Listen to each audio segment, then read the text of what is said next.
Hey everyone, welcome back to Paranormal M. Thanks for being here. Before we start tonight's stories, please subscribe to the channel and turn on notifications so you don't miss the next upload. Our first story comes from someone who had been around a paranormal group for a while, but hadn't shared their own experiences until now. This one happened more than 10 years ago, in a house that was already around 100 years old at the time. So settle in, relax, and I hope you have a good night's sleep.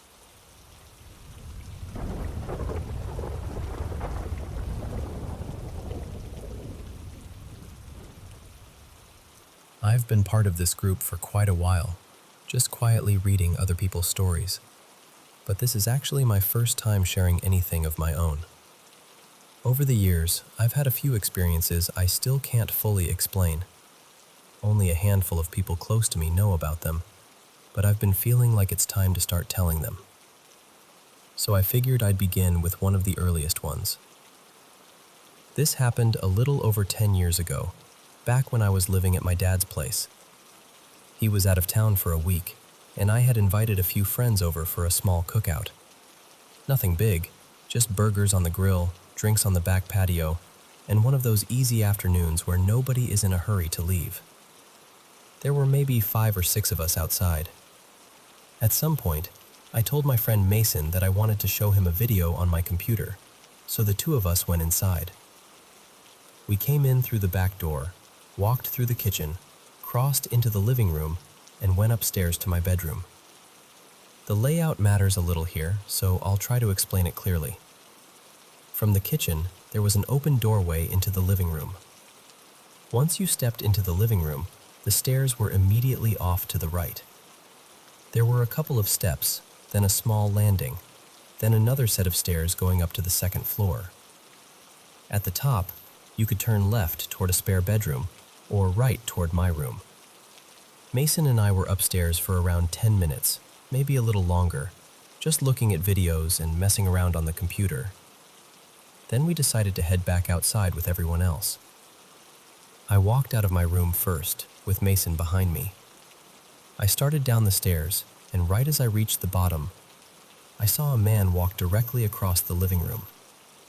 He came from the kitchen area, crossed right in front of me, and headed straight into what used to be my dad's bedroom, which was just off the living room.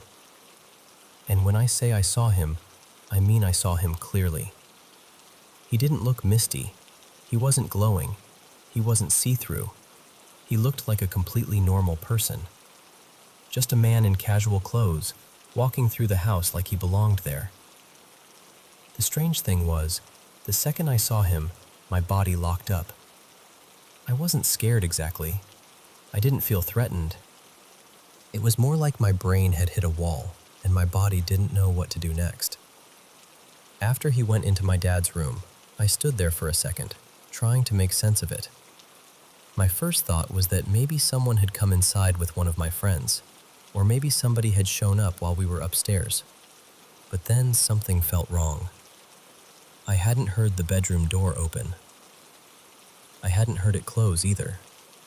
So I walked over to the door, and sure enough, it was still shut. That was the moment my stomach dropped a little.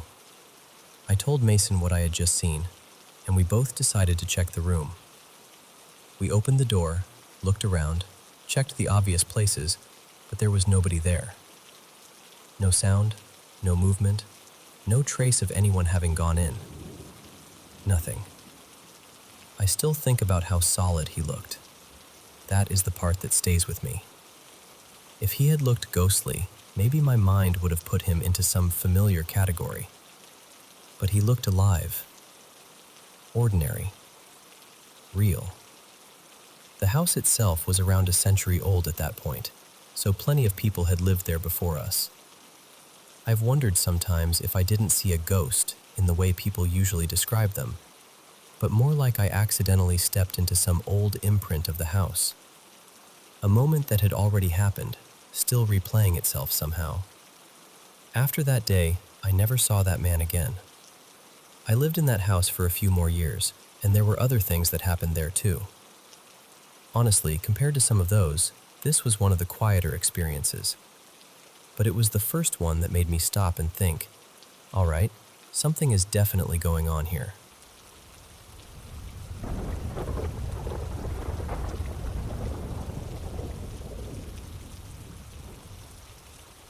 I should probably give you a little background first.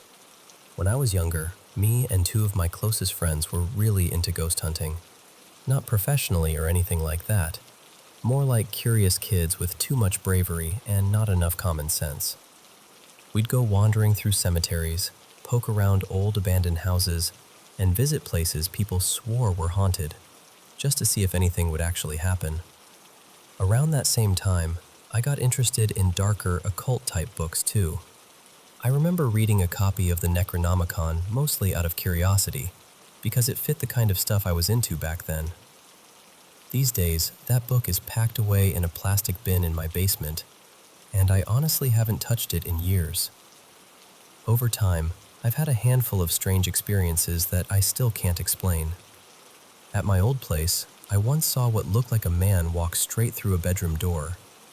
And I don't mean a shadow or some blurry shape.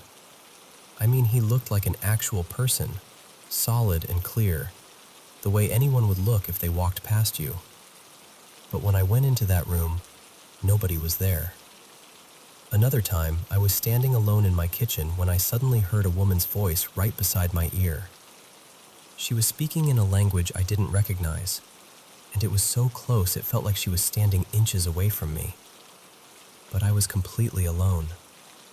Still, the strongest experience I ever had happened when I was in my mid-20s.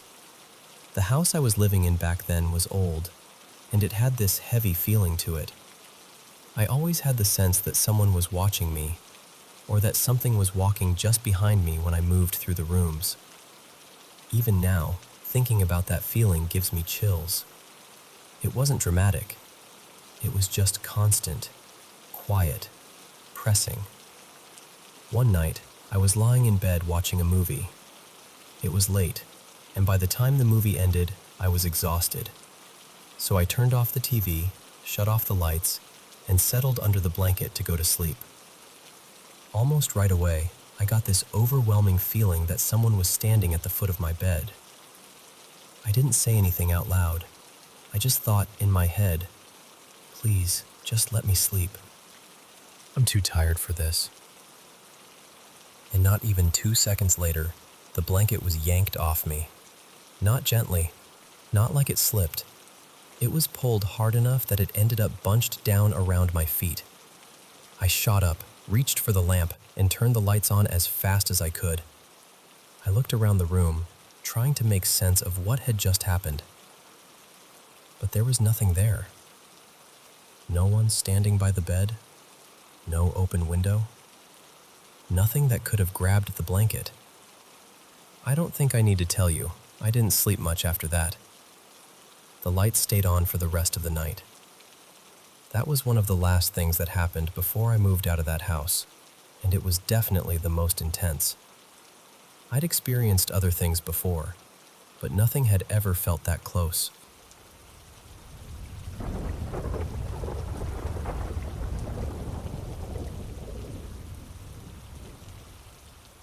I want to start by saying that I know this might have a perfectly normal explanation. I really do. It could have been stress. It could have been some kind of delayed reaction to a dream I don't remember. I'm not someone who has paranormal experiences often, even though I do enjoy watching ghost investigations online now and then, mostly just for entertainment. I wouldn't call myself a full skeptic, but I'm definitely the kind of person who looks for the logical answer first. And before I get into it, I should say this story touches on harm involving children, so please take care of yourself if that's something you don't want to hear about. This happened last night. Most of the night was completely normal. I went to bed around 11:15, listened to a quiet playlist for a while, and eventually fell asleep. I slept pretty deeply until a little after 4 in the morning. Now, waking up randomly in the early hours isn't strange for me. Sometimes I need water. Sometimes I need the bathroom. Sometimes my body just decides we're awake now for no good reason. Usually, I roll over and fall right back asleep. But this time felt different. The second I opened my eyes, I felt this pressure on my chest. Not heavy exactly, not painful. I could breathe. It didn't feel like a person sitting on me, but it was noticeable enough that I immediately sat up and looked around. My room was dark, but my eyes had adjusted enough that I could make out the furniture, the doorway, the shape of everything. There was nothing there. No figure, no sound, nothing standing near my bed, nothing at the foot of it. So I told myself it was probably sleep paralysis. I've had that before, more often than anything I'd ever call paranormal. It doesn't happen constantly, but I know what it feels like. And honestly, I was ready to accept that and move on. But once I calmed down and laid back again, that's when it started. The moment I closed my eyes, I was hit with these awful images. Not like a dream, not like a memory, but like someone had forced a film reel into my mind and pressed play. I saw children suffering, children being hurt by adults, children trapped in small spaces, children crying, sick, terrified, and completely helpless. It came all at once, image after image, and it was so sudden and so cruel that I started crying almost immediately. I need to be clear, I was awake, fully awake. I had just sat up, checked the room, talked myself down, and laid back again. I wasn't drifting off. I wasn't in the middle of a dream. I was awake enough to know I did not want to be seeing any of it. And then came the worst part. Along with those images, I felt this wave of guilt that made no sense. I knew, logically, that none of it had anything to do with me. I knew these were images in my head. But the feeling was so strong, it was like something wanted me to believe I was responsible. It didn't feel like my own emotion. That's the part I keep coming back to. It felt placed there. Like I was being made to hold someone else's horror, someone else's shame, someone else's grief. There was no voice, no presence I could see. Nothing in the room changed. But emotionally, it felt like I wasn't alone with it. I was too scared to close my eyes again, so I sat up and grabbed my phone. I stayed like that for hours, scrolling through random things just to keep myself grounded, trying to distract myself from that horrible, false guilt sitting in my chest. Eventually, I must have fallen asleep sitting up, because around 7:45 in the morning, I woke up with my phone resting on me. The feeling was gone by then. No guilt, no fresh images, just the memory of what had happened, sharp and clear. And I still remember all of it. I know this isn't some dramatic story about seeing a shadow person in the corner or hearing footsteps in an empty hallway. I know most of it happened inside my mind, which makes it almost impossible to prove or explain. But I'm telling you, as honestly as I can, it felt real while it was happening. I didn't watch anything paranormal yesterday. I didn't read anything disturbing before bed. I wasn't thinking about ghosts or hauntings or anything like that. I just listened to music and fell asleep like I normally would. So now I'm left wondering what that was. A waking nightmare? Some leftover fear from a dream I don't remember? Sleep paralysis bleeding into something worse? Or something else entirely? I don't know. I just know that I can't stop thinking about those faces. I can't stop thinking about the sadness in them. And I can't shake the feeling that, for a few hours in the dark, I was carrying pain that didn't belong to me.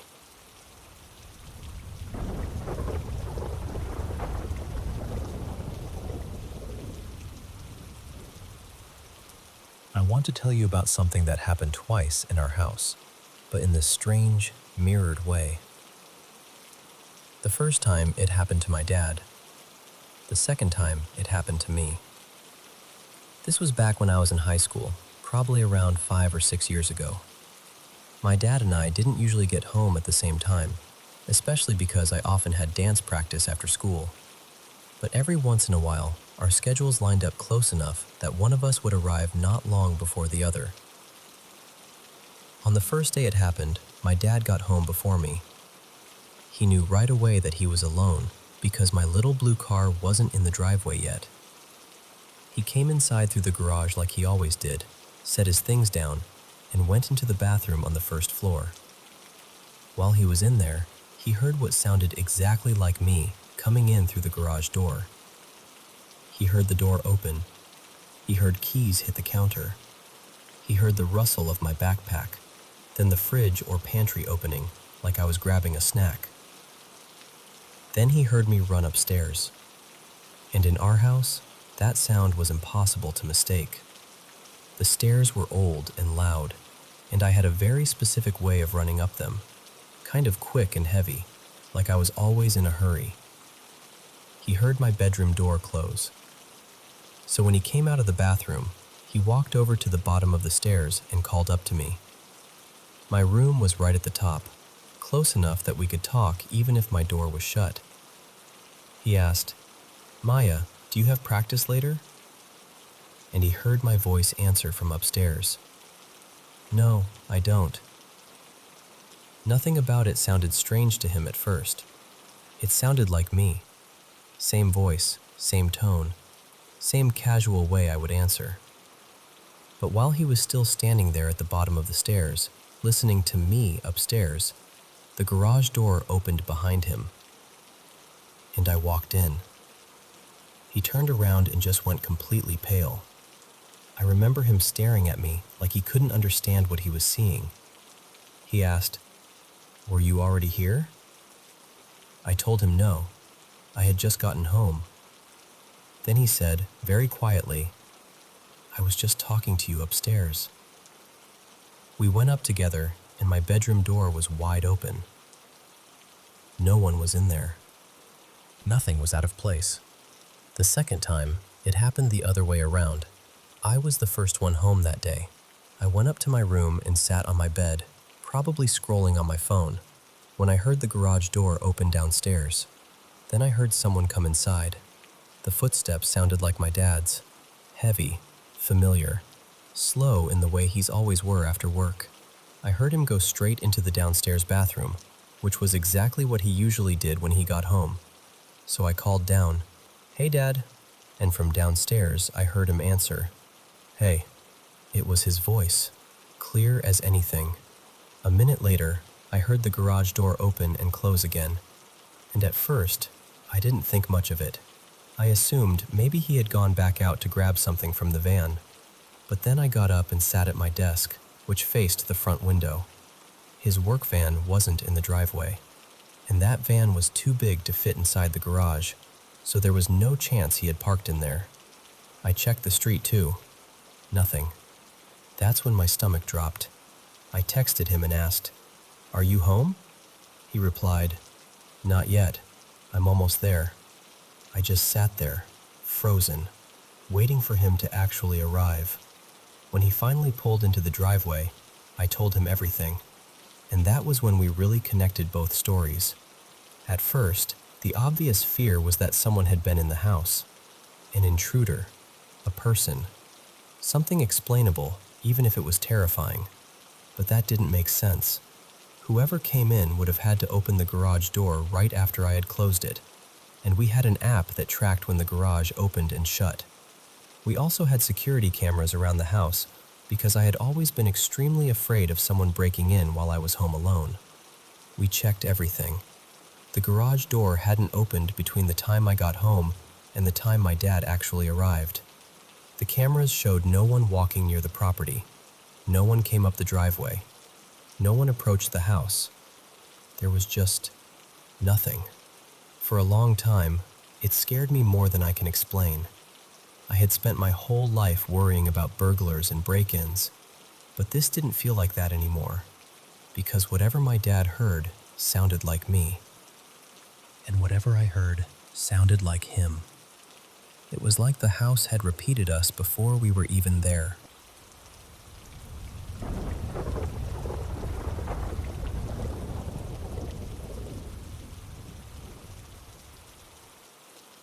My little boy, Eli, was just shy of 2 when he started saying this word all the time.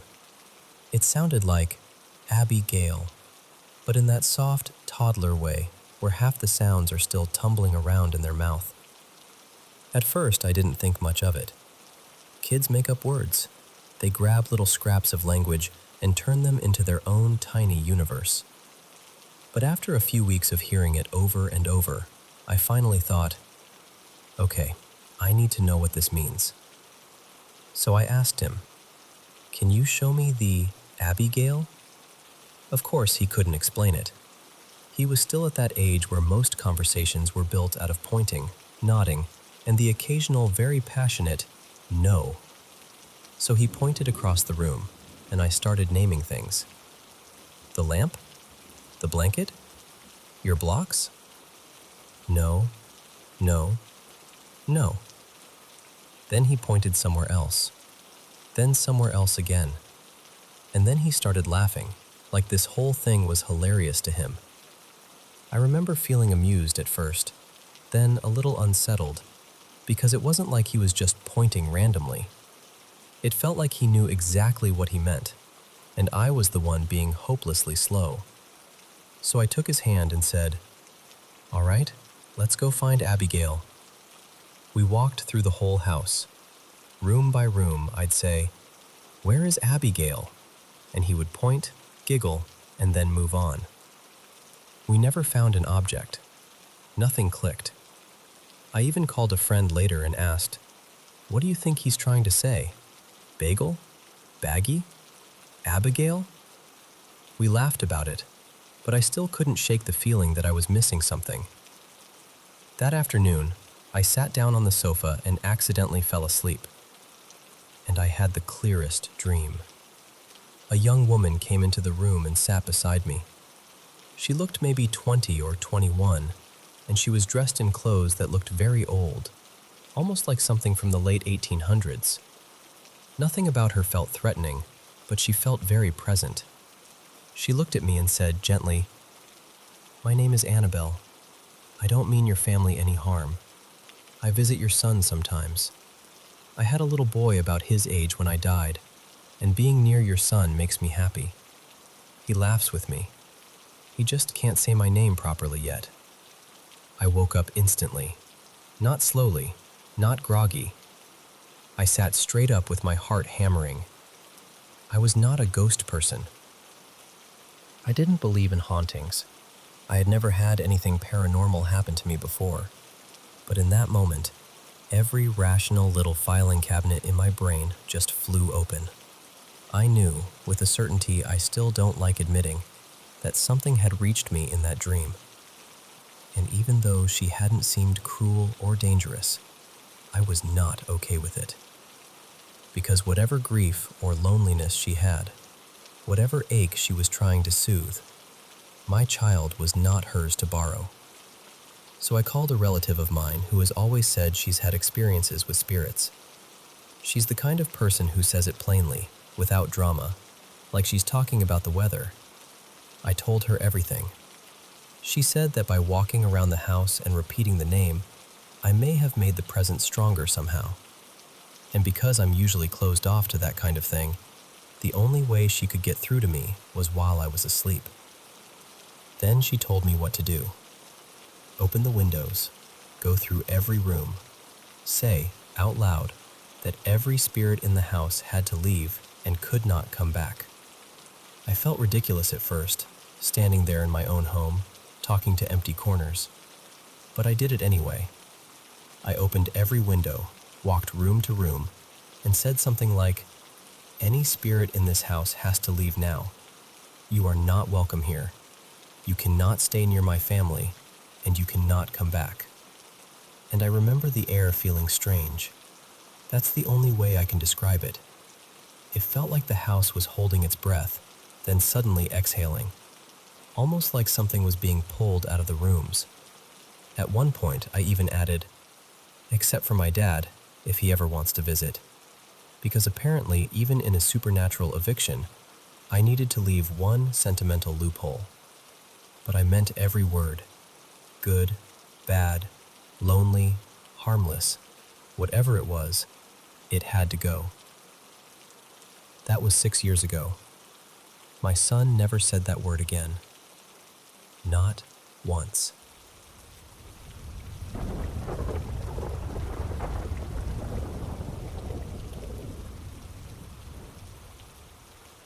I grew up in my parents' house, and honestly, there were so many strange things that happened there that I could probably fill an entire book with them. I never really knew where to tell those stories, but it feels like I may have finally found the right place. So I'll start with the one that scared me the most. I was around 15 at the time, maybe 16. I was asleep in my room when I suddenly woke up for no clear reason. Not half awake, not groggy. I mean completely awake, like someone had snapped their fingers right beside my face. I looked at the clock, and it was somewhere after 3 in the morning.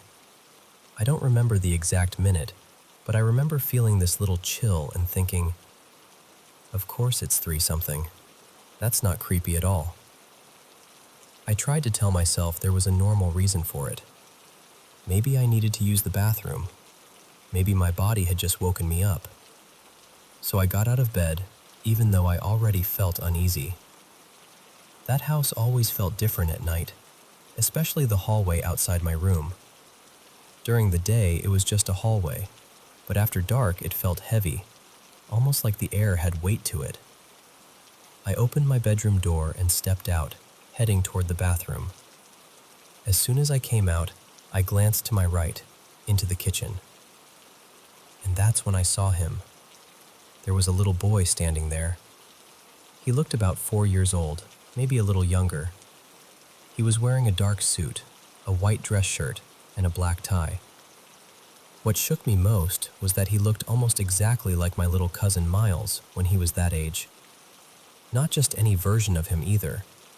He looked like Miles on the day of his mother's funeral. I couldn't move.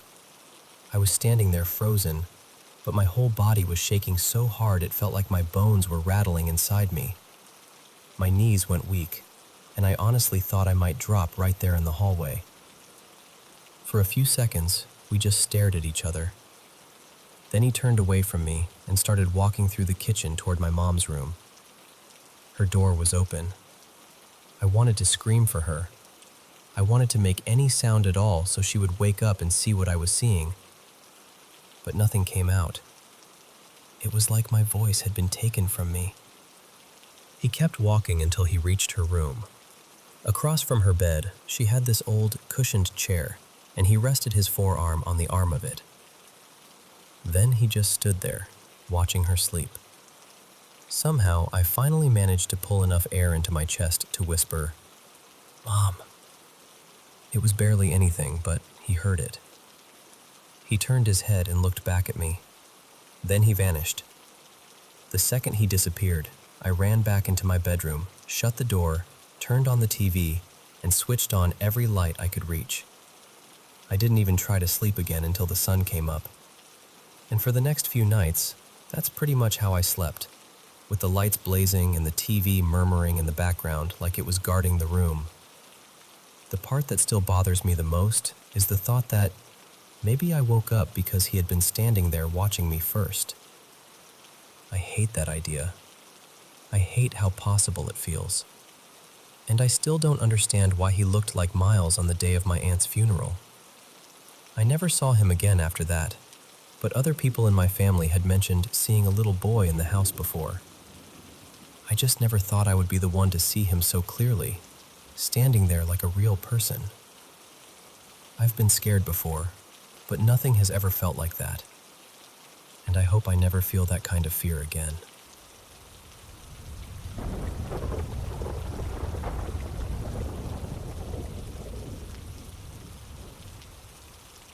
My wife, our 7-year-old daughter, and I were out for a walk one evening in early spring. There's this park not too far from where we live in Ontario, right by the water. It's a big place, kind of wooded, with a river running through it and a bunch of different trails branching off. It was around 5:30, maybe a little after, and the park was almost empty. It was still cold enough that there were patches of old snow tucked under the trees and along the banks, and that damp spring chill was in the air. We were walking along one of the paths that follows the river when everything suddenly got quiet. And I mean really quiet. A few minutes before, we'd been hearing birds, squirrels rustling around, little branches snapping in the brush. Then all at once, it was just the wind and the sound of the river moving beside us. At first, I didn't think much of it. It felt strange, sure, but not dangerous. Not yet. Then my daughter stopped walking. She pointed across the river and smiled, all excited, and said, "Mommy, look! The wolf went swimming." My wife and I both turned to look. On the opposite bank, there was this huge wolf pulling itself out of the water. The river was moving fast, and it had to be freezing. There was still snow on the ground, so I don't know what would make an animal go in there. But this wolf just dragged itself up onto the bank, soaked from head to tail. It shook itself off, then turned and looked straight at us. That's when the feeling changed. Our daughter loves animals, so she thought it was amazing. She started trying to wave at it and say hello. But my wife and I both felt it at the same time. Something about it was wrong. It wasn't just looking at us. It was staring. It had this pale gray coat, almost white in places, and dark eyes. The way it looked at us didn't feel like an animal being curious. It felt focused, too focused, like it understood exactly what it was seeing. My wife whispered something under her breath, and I felt her grab my arm and pull our daughter closer. The wolf didn't move. It just stood there, dripping wet, staring across the river. I told our daughter quietly that we needed to keep walking. I said the wolf might be sick and we should leave it alone. So we started moving again, and the wolf followed us. It stayed on the other side of the river, walking along the bank while we walked on the path. It never looked away, not once. Its head stayed turned toward us the whole time, even while it moved. My daughter still didn't understand why we were nervous. She said, "Maybe he likes us." I told her again that it might be sick and that wild animals need space. I tried to keep my voice calm, but honestly, I wanted us out of there as fast as possible without making her panic. The whole park still felt dead silent. No birds, no squirrels. Nothing but the water and our footsteps. The wolf kept following until the path curved into the trees and we couldn't see the river anymore. After a few minutes, the normal sounds slowly came back. Birds, branches moving, animals in the brush. It was like the park started breathing again. My wife and I didn't say much on the way back to the car. We were both rattled. I tried to convince myself it was just a strange animal encounter. Maybe the wolf was sick. Maybe it had been chasing something. Maybe we just caught it at a weird moment. But the next morning, I went outside for a smoke, like I usually do, and I noticed prints in the soft dirt and melting snow near the side of the house. Large paw prints, too big to be from any normal dog around here. They came toward the house and stopped right below our living room window. The part I still can't get past is this. There were prints leading up to the window, but none leading away. I called my wife outside, and we both looked around. We checked the yard, the side of the house, the driveway, everywhere. We couldn't find a trail leaving, just the tracks coming in and ending there. We checked inside the house, even though obviously nothing was there. I don't know what we expected to find. I wish we had taken pictures right away, but we were too confused and creeped out. Later that day it rained, and most of the prints washed away. You can still kind of see a few faded marks, but not enough to prove anything. I keep trying to explain it logically. Maybe the wolf at the river was sick, and the tracks were from a neighbor's dog. Maybe I'm connecting two things that have nothing to do with each other. But the prints weren't there the day before, and none of our neighbors let their dogs roam around at night. I don't know what we saw by that river, and I really don't know what came up to our window.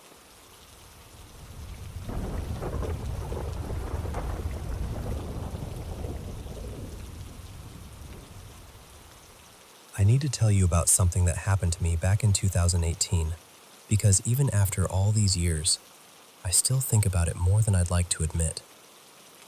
I've never been someone who jumps straight to ghosts. I still don't, really. Part of me keeps trying to file this away under stress, old pipes, tired eyes, strange timing. But there's another part of me that knows how it felt living in that place, and that part has never been able to relax about it. My girlfriend at the time, Mara, and I had moved into this small detached unit behind another house. From the outside, it looked ordinary enough, maybe a little tired, but nothing alarming. Inside, though, the layout was odd. When you came through the front door, you stepped into this strange little sunroom, almost like someone had tried to turn a garden patio into part of the house.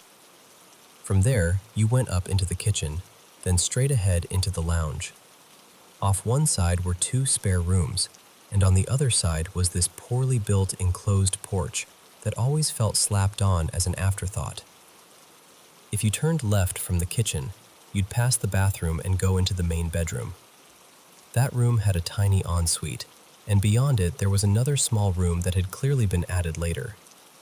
The brick matched the rest of the unit, but the floor didn't. The whole house had dull gray tiles, except this one room had these detailed green and blue patterned tiles. They were beautiful, honestly, but they didn't belong there. Not even a little. The first strange thing happened one morning around 9. Mara and I were still in bed, half awake, and we heard this tapping coming from the wall beside us. That wall backed onto the garage, so I assumed it was plumbing, or maybe the building settling. Mara laughed and tapped back. And then it tapped back. At first we thought it was funny. I tapped twice. It tapped twice. She tapped a little rhythm. It copied her. We took turns doing it for a while, like idiots, just laughing in bed and treating it like some weird little game. Eventually we got bored and stopped. Later that afternoon, though, I started thinking about it. That wall was solid brick. It was part of the extension.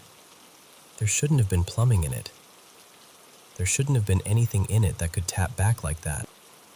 A few weeks later, I was home alone. It was around 8 at night, already dark, and I was studying in one of the spare bedrooms we turned into an office. Mara was out having dinner with a friend, and I was expecting her home soon. I heard the front door open. Then I heard footsteps come through the little entry room, up into the kitchen, and into the lounge. I called out, "Hey, you're back?" No answer. I figured maybe she was tired, or maybe she was on the phone, so I let it go and kept working. Then the footsteps came into the office, and right beside my ear, close enough that I felt my whole body lock up, a man's voice said my name. Not loudly, not whispering either, just rough, gravelly, angry. I spun around so fast I nearly knocked my chair over. There was nobody there. The room was empty. The hallway was empty. The front door was shut. At the time I was working shifts, so I told myself I was exhausted. That was the explanation I grabbed onto, because it was the only one that let me keep sitting in that house. About a week after that, Mara and I were watching TV in the lounge, again around 8 at night. Both office doors were open, and from where I was sitting, I could see through one of the rooms and out the window into the backyard. I got up to get a drink, and as I turned, I saw a man's face outside the office window, just looking in. He looked pale, bald, maybe middle-aged. I only saw him for a second, but it was enough. The area wasn't exactly great, so my first thought was that someone was casing the place. I grabbed a torch and ran outside, heart hammering, ready to yell at whoever it was. But the yard was empty. No footsteps, no gate moving, no sound of anyone running off. Just darkness and wet grass. A few nights later, around that same time, Mara and I were lying in bed on our phones when the sliding doors out to the porch suddenly exploded with noise. Not literally, but that's how it felt. They rattled so violently it sounded like someone was trying to wrench them open with both hands. The whole frame shook. It was loud, chaotic, awful. Like the house itself was being grabbed by the shoulders. We ran out to the lounge. The doors were locked. Nothing outside had moved. Nothing had fallen over. Nothing was disturbed. That was when Mara looked at me and admitted it had happened before. More than once. Sometimes during the day, sometimes at night, usually when I was at work. And I remember feeling this cold little drop in my stomach because until then, I'd been trying to convince myself each thing was separate. A noise, a tired brain, a face in the window. But suddenly it felt like these things were connected. Not long after that, our relationship started to fall apart. Not because of the house, at least not directly, but the whole place had this pressure to it. We argued more, slept worse, felt heavier. Eventually we broke up, though we stayed civil, and we decided to break the lease and move out. For a few weeks, nothing much happened. Then moving day came. By that evening, around 8 again, almost everything was gone. I went back alone to grab the last few things and check the place one final time. The moment I opened the door, I smelled something warm and rich. Beef stew with red wine and herbs. It was Mara's favorite thing to cook. She made it all the time when we lived there, but the kitchen was empty. The power had mostly been switched off. No one had cooked in that house for days. The smell was so specific that it stopped me right inside the doorway, and suddenly I had this feeling that I should not be there. I hurried through the rooms, grabbed what was left, and threw everything into the back of my ute. Then I stood outside for a second, looking back to make sure all the lights were off. That's when I glanced at the tall, narrow window beside the front door. There was something standing there, a tall, dark, thin figure. Not a shadow on the wall, not furniture, not a coat hanging up. A figure, clear as day, standing inside the house, looking out. I didn't check again. I didn't go back in. I got into the ute, started it, and drove away. I remember taking this huge breath once I was down the road, like my body had been holding it for the entire time we lived there.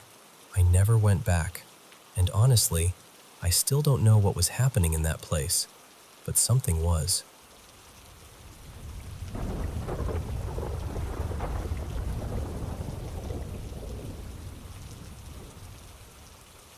I've spent most of my life feeling like something has been attached to me. I know how that sounds. I really do. It sounds dramatic, or impossible, or like something I must have imagined when I was young and then carried with me. But I don't think that's what this is. I don't know what else to call it except a presence. A figure. Something that has been around me for as long as I can remember. The strange part is, it has never really hurt me, not directly. It doesn't come after me the way it seems to come after other people. With me, it's more like it watches. It stays close. I'll catch it in the edge of my vision, just for a second. Tall and dark, gone before I can fully turn my head. Sometimes I don't see it at all, but I feel it there. Like the air in the room has shifted. My mother was the first person who ever talked about it. When I was very little, she used to describe seeing a tall, shadowy man around the house. She said his eyes looked reddish, almost glowing, and that he would appear in corners, in hallways, sometimes reflected in mirrors where there should have been nothing behind her. At first, my parents thought maybe it was the house, but then we moved, and it followed. Everywhere we lived, things would happen. Cabinet doors would be found wide open. Objects would slide or fall from counters when nobody was near them. Small belongings would vanish for days and then turn up somewhere impossible, right in the middle of a room we had already searched. Electronics would suddenly die, especially kitchen appliances. I remember one microwave that stopped working the same week we bought it, even though nothing was wrong with the outlet. My parents said the worst of it happened at night.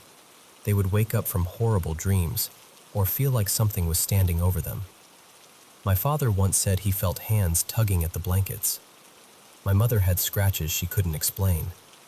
My brother, years later, described the same tall figure without anyone coaching him.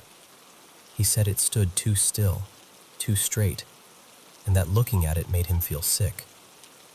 As I got older, it didn't fade. It spread. If I stayed at a cousin's house or slept over at a friend's place, I would sometimes hear about it later. Someone would pull me aside and ask if anything strange happened around me. They would describe hearing whispers, seeing a dark shape near the doorway, feeling watched from the hallway.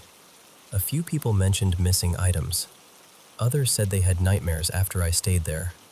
That was the part that scared me most. They were all describing the same thing, even when I had never told them about it. Some of my relatives are deeply religious, and even they didn't know what to do with it. They prayed over their homes. They had rooms blessed. One aunt kept holy water near every doorway for weeks.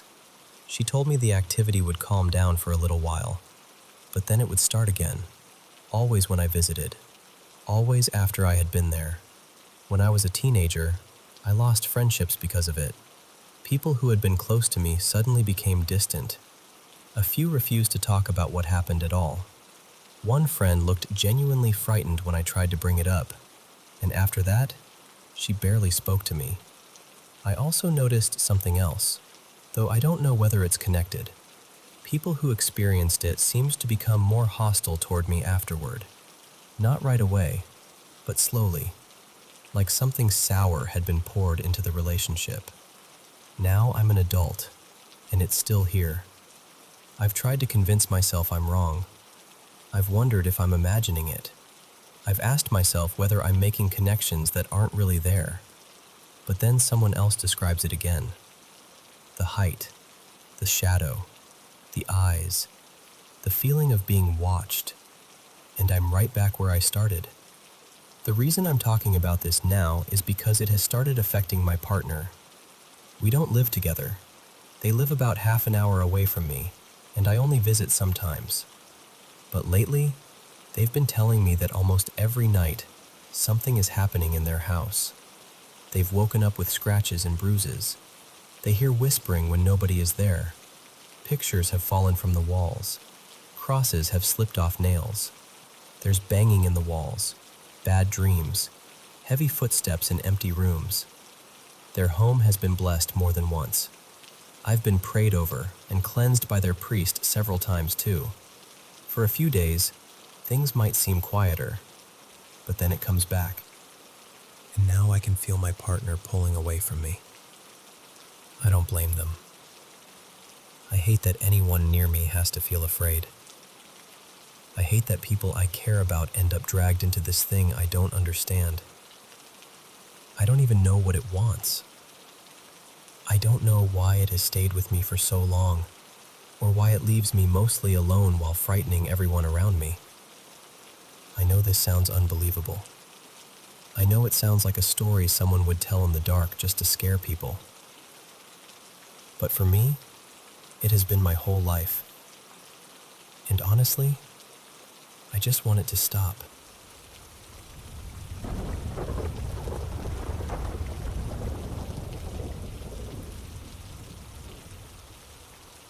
I've had this strange little moment stuck in my head for years now, and honestly, I still feel a little odd talking about it.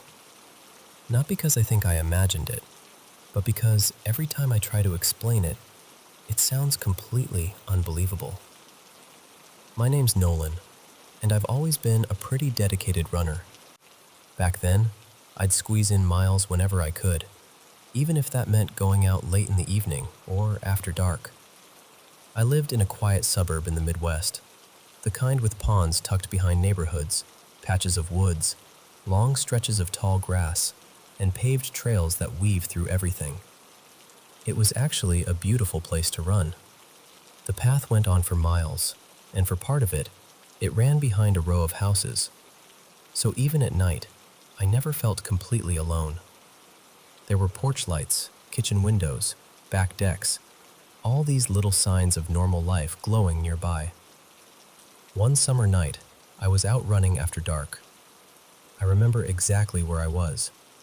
Houses were on my right, and on my left there was this thick, waist-high grass hiding a small pond behind it. I was only a couple miles into my run, moving at a steady pace, nothing unusual going on. And then, this light came out of the grass. That's the simplest way I can say it, but it doesn't really capture how strange it was. It was a bright white orb, maybe about the size of a softball, and it came rushing out from the tall grass like it had somewhere to be. Then it bounced onto the paved path in front of me. Not flickered, not floated, bounced. It moved like something solid, like it had weight to it. It hit the path, popped up, went into the edge of someone's backyard, then bounced back out onto the trail again. Back and forth, again and again. I just stopped. I know how ridiculous that sounds. A bouncing ball of light. Even saying it now makes me feel like I'm trying to describe a dream. But I was wide awake. I wasn't exhausted. I wasn't dehydrated. I hadn't been drinking. I'd eaten normally that day. I was just out for a regular run. And this thing was so bright. It wasn't like a flashlight beam. There was no person standing there shining it. There was no line of light, no trail, no source I could make sense of. It wasn't a laser. It wasn't a reflection catching my eye.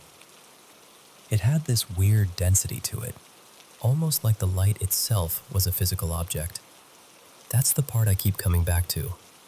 Light usually spreads out or fades at the edges. This didn't. It held together. It stayed clean and bright, like a little white sun bouncing inches above the path. I thought maybe someone could have been in the tall grass, but that didn't make sense either. That grass was thick, and anyone hiding in it would have been dealing with ticks, mud, and who knows what else. And the light wasn't blocked by the grass at all. It came out of there smoothly, like the grass wasn't even in its way. I wish I could tell you I stayed and studied it. I wish I had pulled out my phone and taken a picture, but I didn't. I was scared. Really scared. Something about it felt wrong in a way I can't explain. My whole body just said, "Nope, go home." So I turned around and ran back the way I came. I've thought about that so many times since then. My eyesight isn't perfect, but I had my glasses on, and I could see the path clearly. The houses behind me were lit. The trail wasn't pitch black. I know what I saw well enough that I can still close my eyes and picture it exactly. That bright white orb, bouncing across the path like it belonged there. And every time I remember it, I still get that prickling feeling on the back of my neck. I don't really know what I'm looking for by telling this. Maybe I just want to know whether anyone else has ever seen something like that. Some strange ball of light that moved like it had weight. Something too bright and too solid to be a bug, dust, a flashlight, or anything normal. Because even after all this time, I still don't know what to make of it.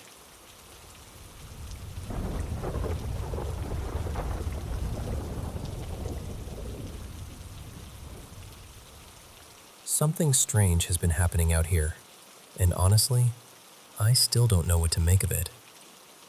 It started a few nights in a row, then stopped for a while, and then, out of nowhere, it came back. And the sound is so clear. I mean, if you've ever heard a bicycle rolling over a dirt road, you know that sound. That soft, gritty crunch of tires over loose gravel and packed earth. That's exactly what it is. I live on a dirt road, way out in a quiet, rural mountain area. It isn't a scary place. Most nights, it's peaceful. You hear owls, bugs, coyotes in the distance, maybe something moving in the trees. Normal mountain sounds. But this only happens when I get home from my evening shift, usually sometime between 11 and midnight. I've taken the dogs out later than that, even around 2 or 3 in the morning, and I never hear it then. only right after I get home. At first I thought, that's odd. Who's riding a bike out here this late? But then I realized the sound wasn't just passing by once. It kept going, back and forth past my driveway, except somehow, it always sounded like it was moving in the same direction. It would start louder on the left side of the road, then fade off toward the right. Then a little while later, there it was again. Left to right, left to right. Never the other way. I tried to be reasonable about it. Maybe someone really was riding a bike and casing houses. Maybe it was an animal moving through the brush, and my brain was turning it into a familiar sound. Maybe it was some weird echo from across the valley, because sound travels strangely out here. Coyotes can sound like they're right beside you when they're actually far away. But I'm telling you, it sounded exactly like a bicycle. Then I heard the breathing. Not normal breathing. Not the steady in and out rhythm of someone riding up a road at night. This was more like an animal. Like a dog sniffing around, then clearing its nose with that little huffing sound. My shepherd Milo does it all the time when he's been nosing around in the weeds too long. That's what it sounded like. A huff, a chuff, every few seconds. And that was enough for me. I got myself inside and told myself, it's probably just an animal. You're tired. Your brain is matching it to sounds you already know. The next time it happened, though, the whole mountain was dead silent. That was what bothered me. Usually there's something.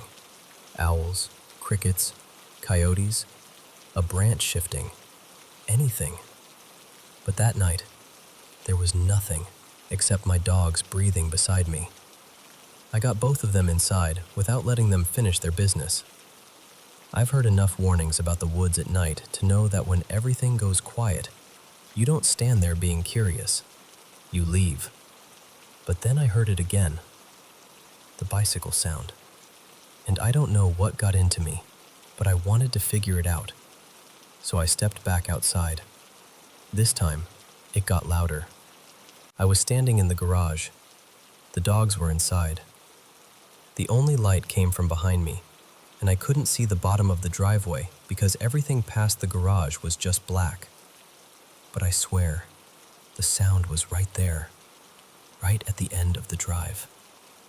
I backed up, closed the garage door, and the second it shut, the sound stopped. The next time it happened was during the last full moon. It was bright enough outside that I could see across the whole valley.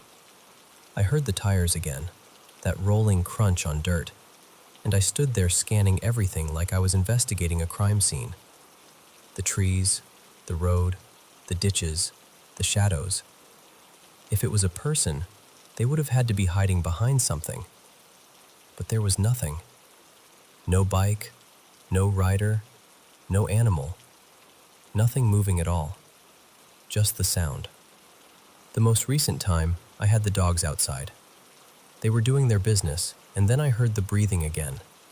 Only this time, there were footsteps too. Not human footsteps, more like hooves moving through grass. And look, I know it could be an animal. I'm a logical person. Deer, elk, something wandering close to the road. That would make sense. But here's the part I can't get past. Milo didn't react. Not once. This is a 90-pound German shepherd. If there's an animal nearby, or a person, or anything moving in the dark, he notices.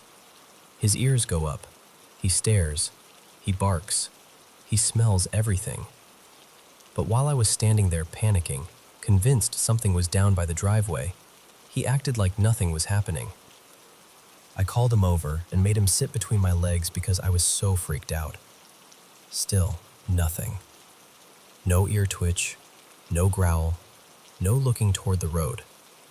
My other dog didn't react either. Neither of them heard it. But I heard it clearly. It wasn't some branch snapping far away, or a faint noise from across the valley. It sounded close. Right there. Tires on dirt. breathing in the dark, hooves in the grass. So now I keep asking myself, what am I hearing? Is there an animal that can make a sound like a bicycle rolling down a dirt road? And even if the breathing is an animal, what's making the tire sound? Because I'll be honest with you, I am not going outside to find out whether elk have learned how to ride bikes.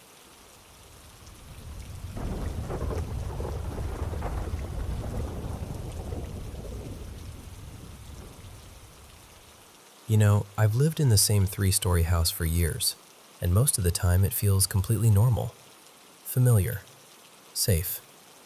The kind of place where every little creak has a reason. But there's one part of the first floor that has never felt quite right. My room is on that floor, along with my parents' room and one of my siblings' rooms. We also keep a spare refrigerator there, mostly so we don't have to keep running up and down the stairs just to get water or snacks. And near that refrigerator, there's this one specific corner. For years, I've had this strange feeling that someone moves through that spot. Not loudly, not dramatically, just quietly passing by. Like a figure walking from the entrance of the floor, past the left side of the fridge, and then across toward my bedroom door. Sometimes I'd catch what looked like a shadow from the corner of my eye.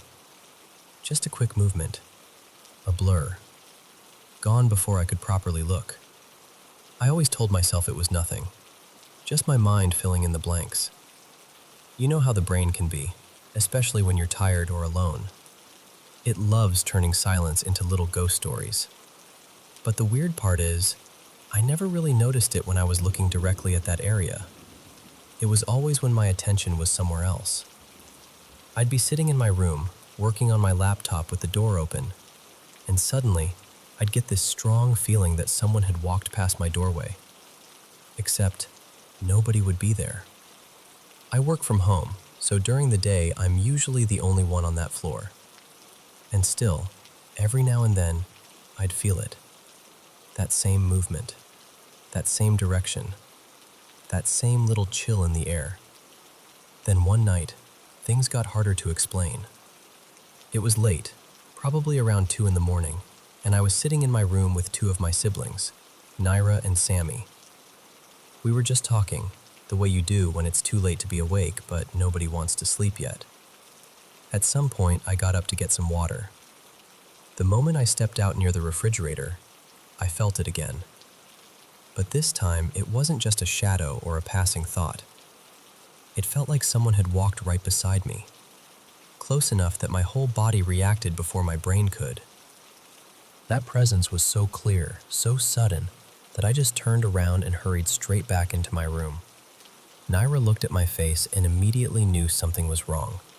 So I told them. For the first time, I finally said out loud what I had been experiencing for years. The shadow, the feeling, the movement near the fridge, that specific path from the entrance toward my room. And that's when both of them went quiet. Because apparently, they had felt it too. Not once, not recently. For years, in the same exact spot. That's the part I still can't shake. One person can imagine something, sure. 2 people maybe. But 3 people sensing the same thing, in the same corner, over the course of years? I don't know. That starts to feel less like imagination and more like the house is holding on to something. And the reason I'm even talking about it now is because it just happened again. A little while ago, I was sitting outside near the refrigerator. It was sometime after 3 in the morning. I had made myself a cup of warm water and was sitting near my workstation, just trying to relax for a minute. Then I felt something in the room beside me, the room where my parents were sleeping. It felt like someone was standing at the doorway, watching me. Maybe it was nothing. Maybe it was just my tired brain making shapes out of shadows. I do have a pretty active imagination, and I know that. But still, while I was writing this down, I heard a tiny crackling sound from the little kitchen area nearby. It was probably just the induction stove cooling down after I used it to warm the water. Probably. I keep telling myself that, And honestly, if something really is here, whatever it has never hurt us. It has never done anything aggressive. It just passes by, watches maybe, exists quietly in that one part of the house. I just hope it stays that way.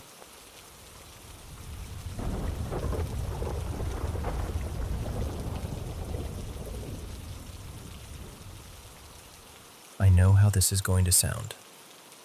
I'm a practical person. I've always been the one who wants evidence, explanations, something I can hold in my hand and point to. I don't believe in ghosts. I never have. But a few weeks ago, just before dawn, I was sitting alone on a bench near the old footbridge with a bottle of pills in my coat pocket. It must have been around 3:30 in the morning. The park was empty, cold, and so quiet it almost felt sealed off from the rest of the world. And then there was Luciano. I didn't hear him arrive. I didn't see him walk over. One moment I was alone, and the next he was sitting at the far end of the bench, looking up at the moon like it was telling him a secret. Something about him felt, not frightening exactly, but strange. He looked like a man, but not quite like someone who belonged to the living world. His face was calm in a way that didn't feel human. He barely moved. I don't remember seeing him blink. I don't even remember seeing his chest rise. I was falling apart beside him, trembling so badly I could hardly keep my hands still, and he just sat there with this deep, patient stillness. Not cold, not uncaring, just present. After a long while he spoke.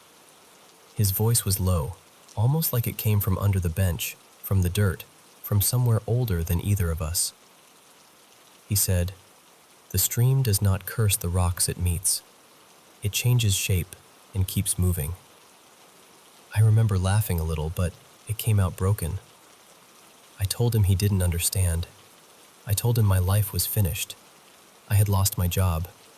My marriage had collapsed. I didn't recognize myself anymore. I told him I felt like there was nothing left of me worth saving. That was when he turned and looked at me. His eyes were dark, but not empty. They were the opposite of empty. They seemed endless. He said, "You are mourning the person you believed you had to remain, but you are not carved from stone. You are wind, rain, heat, morning frost. A storm can change the sky, but it does not erase it." I don't know why, but I listened. We talked for what felt like a long time, maybe hours, maybe only minutes. Time got strange there. He never promised me that everything would become easy. He never said I'd wake up happy, or that the pain would vanish. He only spoke to me as if what I was living through was not a final room with no door, but a passage. A brutal one, yes. A dark one. But still a passage. He spoke about grief like it was weather moving through the body. He spoke about failure like it was a language I hadn't learned how to translate yet. He spoke about time as if he had watched people break and return to themselves again and again, across more years than any one person should have. Then, at some point, I looked down to pull my coat tighter around me. When I looked back, Luciano was gone. There were no footsteps, no sound of anyone walking away, no headlights in the distance, no shadow slipping between the trees. Just the bench, the moon, and the cold air where he had been sitting. I went home after that. I walked straight into the bathroom and flushed the pills. I'm not going to pretend everything is fixed. It isn't. I still have hard mornings. I still feel the weight of what I lost. But I'm here, and I'm beginning to look at the rocks in the stream differently. I keep thinking about him, Luciano. So if you were real, thank you. And if you were something my mind created in order to keep me alive, then I guess some part of me still wanted to live after all.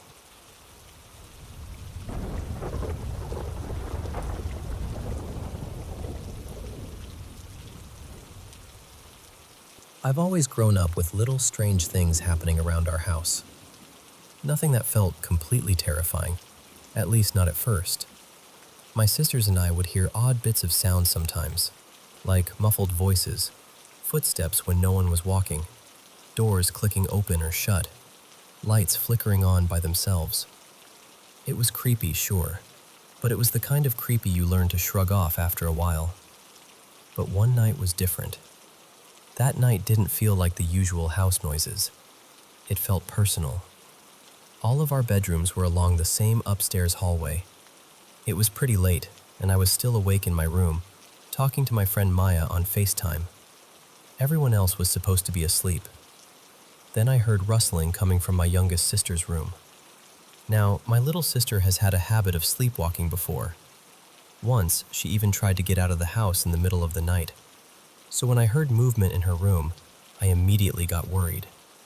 I told Maya to hold on for a second, got up, and stepped into the hallway to check on her. The moment I walked out there, something felt wrong. It's hard to explain, but the air felt heavier. My skin started prickling, and I got goosebumps all over my arms. I kept walking anyway, because I thought maybe my sister was about to wander out again. I made it to her door, and right as I reached for the doorknob, I heard a voice behind me. Clear as day. It said, "What are you doing?" It sounded feminine, but it wasn't my mom. It wasn't either of my sisters. I didn't recognize it at all. And the way it said it wasn't curious or gentle. It sounded sharp, accusing, like I had been caught doing something I wasn't supposed to be doing. I froze for half a second, and then every part of me just said, "Get away." I backed away from my sister's door and ran straight down the hallway into the living room. When I got there, I was completely panicking. I was still on FaceTime, and Maya could see I was freaking out. I asked her if someone on her end had said anything, because I was trying so hard to make it make sense. She said no. Then she told me she had heard the voice too, and it had definitely come from my side. That made it so much worse. She thought it was one of my sisters at first, but both of my sisters were still in their rooms with their doors closed. My parents were downstairs in their bedroom. No one else was in the house, and no one was standing behind me in that hallway. At that point, I started laughing, but not because anything was funny. It was that nervous, panicked kind of laughing where you sound a little unhinged because your brain doesn't know what else to do.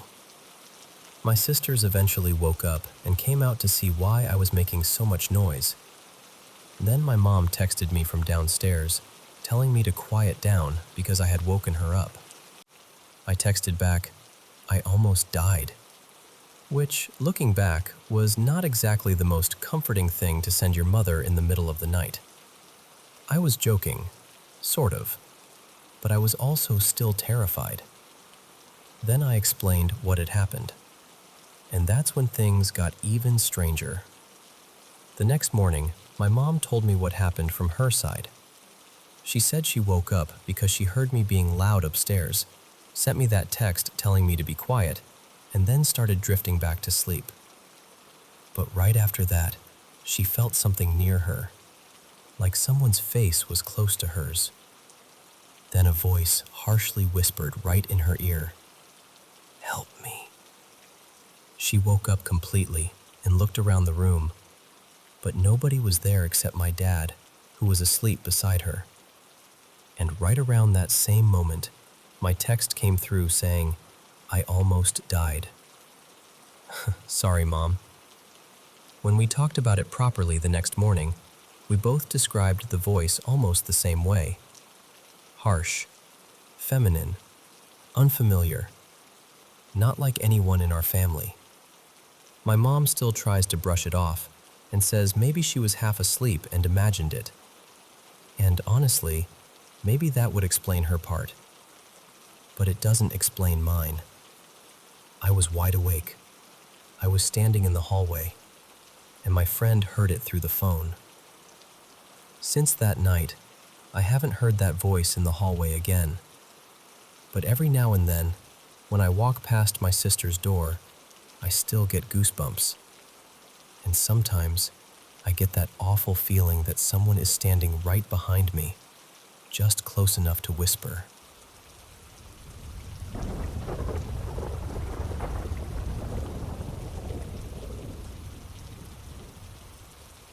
I think it may have started with something we didn't understand. I've known my friend Wes since kindergarten. I'm a girl, he's a guy. And even though he moved away a couple of years after we met, we stayed close. Our moms were friends too, so that made it easier. We kept finding ways to talk, call, message, whatever we could. Wes lived near this old asylum, a pretty well-known one actually, but I'm not going to say which one. And when we were younger, we would be on calls and hear things in his house. Sometimes something would fall. Sometimes there'd be strange sounds. One time, we honestly thought somebody had broken in. We were terrified. He checked with his brother and there was nobody there. Nothing was out of place. No explanation. At the time, we were kids, so maybe we were just scaring ourselves. I really wanted to believe that. But then, October 11th happened. I was at my grandma's house with Wes, and we did something incredibly stupid. It was daytime, and we were joking around, trying to scare ourselves. We found this rock outside and decided to put a little bit of our blood on it. We said dumb things like, "Whoever wants us can have us." I know how that sounds now. I wish I could go back and stop us. We laughed it off and went on with the sleepover. But later that night, we were in the basement, running around and trying to be quiet. Wes looked down the hallway and he just froze. I mean, completely froze. Then he started panicking. Not fake scared, not joking. He was genuinely having a panic attack. He kept saying he wanted to go upstairs, so I got him out of there as fast as I could. Once he calmed down, I asked him to draw what he saw. It was horrible. He said it was a man, tall and completely black, with his arms twisted inward. His eyes looked glossy and bloodshot, and somehow he reflected the light, even though he looked like a shadow. His face had this melted frown that made my stomach turn. That image stayed with Wes for a long time. After a while, I convinced him we were safe, and we went back downstairs. But the basement felt wrong. We kept hearing noises, and then this disgusting, rotting smell came out of nowhere. We barely slept. The next day, we went home scared. On Halloween, something similar happened again. We heard what sounded like another break-in. We checked. Nobody was there. For a few weeks, nothing really happened, so we told ourselves it was over. It wasn't. Later, I had a sleepover with a newer friend, Kayla. I had been on an Xbox party earlier and kept seeing shadows outside my window, so I was already shaken up.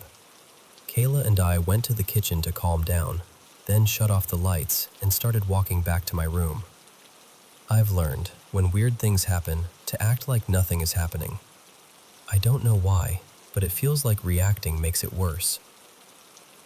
But I looked back, and Kayla was staring out the window. Then she shoved me and told me to run. We got into my room, and she told me what she saw. And the thing is, Kayla didn't believe in ghosts. She didn't believe in paranormal stuff at all. But that night changed her. She said there was a man hovering outside the living room window. I live in a trailer, and she said she could see his ankles, which doesn't make sense unless he was standing on a ladder. He looked older, maybe in his 50s. His arms were bent inward, just like Wes had described. His face was partly gray, his eyes were squinting, and there was that same strange reflection from the light. She said he stared right at her. After that, more things kept happening. Noises, shadows, cold spots.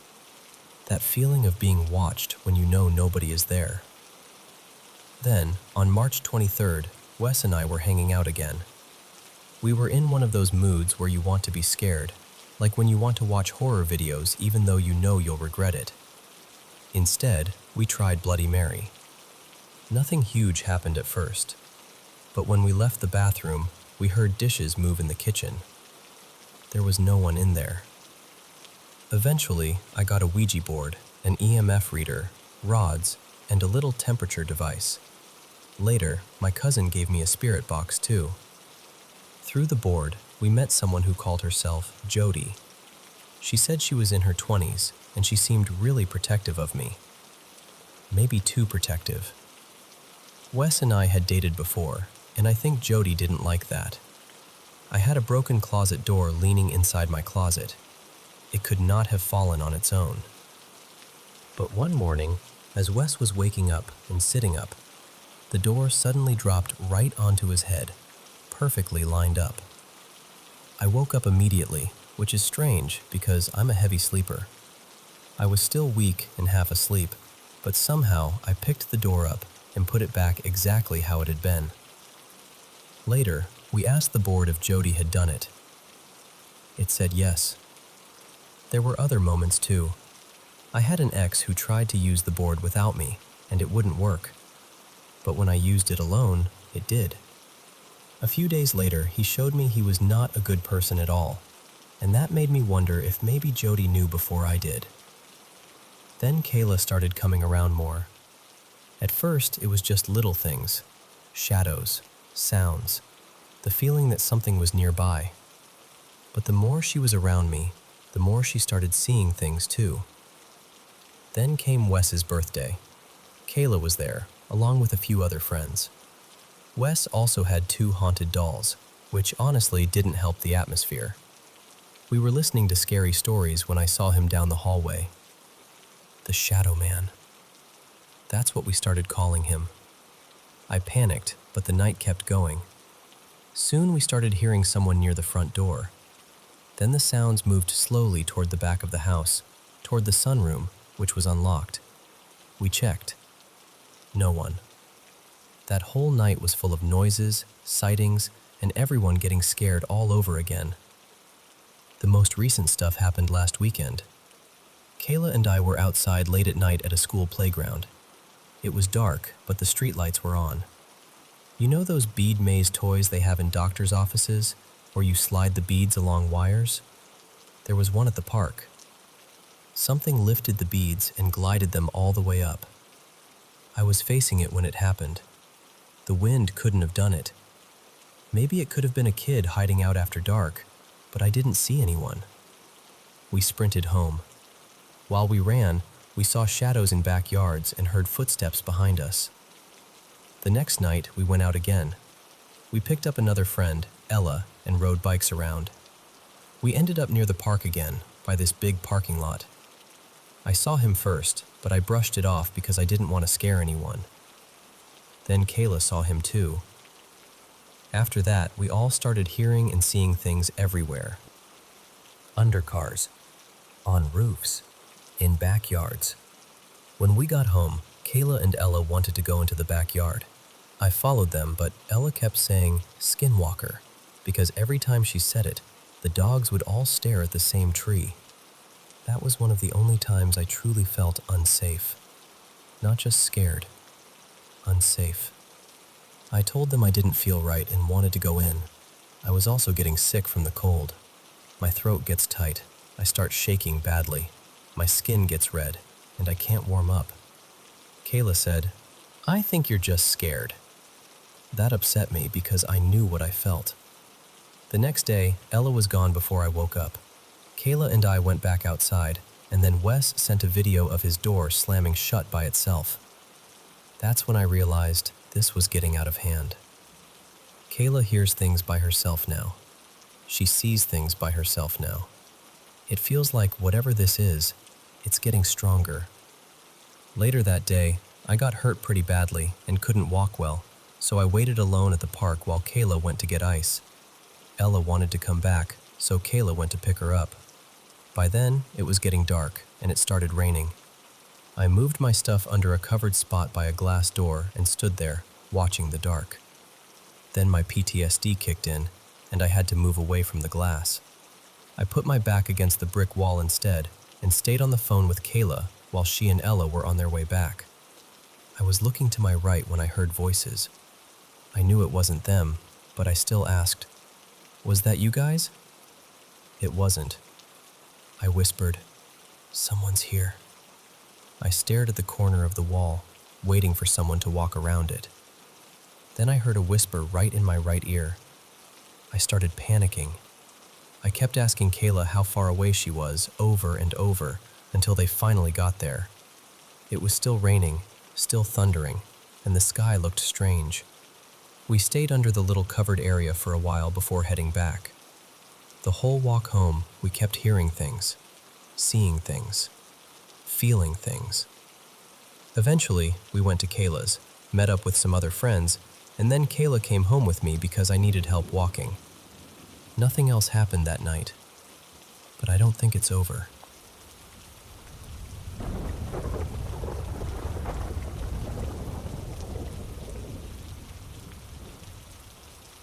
So this all started late on a Friday night, right around 2 in the morning.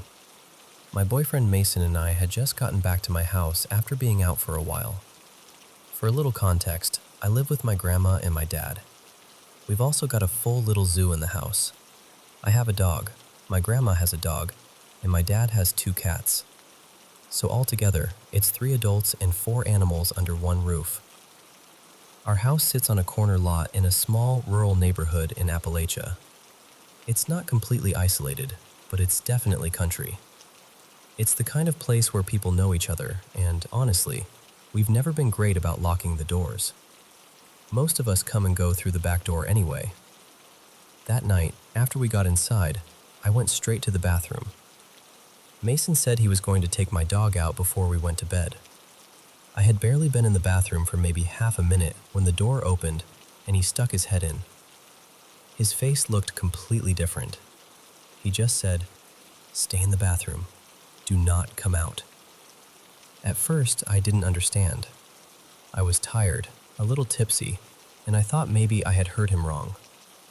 So I cracked the bathroom door and looked out. That's when I saw him standing by the back door, staring through the window. The second he noticed me looking, he came back fast, grabbed me, and moved both of us into my bedroom. Then he said, very quietly, but very seriously, "Someone was in the house." He told me he had been standing in the kitchen, trying to get a toy from my dog so he could take him outside. Then suddenly, he saw a light. He said it looked like a flashlight beam, just for a second. When he looked up, he saw the back of a person walking out through our back door. At first, he thought maybe it was my grandma, but when he stepped toward her room, she was asleep. Then he looked into the living room, and my dad was passed out on the couch. This all happened so quickly. The way Mason described it, it couldn't have been more than 15 or 20 seconds. Once he realized it wasn't anyone who lived there, he ran to the back door, opened it, and said he could hear footsteps going down the wooden stairs of the deck. Then he shut the door and stood there looking outside. That's when I came out of the bathroom. He told me he was going to take the dog outside, grab his gun from the car, and check around the house. But the weird thing was, my dog absolutely did not want to go down those stairs. Mason said he had to basically force him, and my dog is huge. He's about 130 pounds, so that is not easy.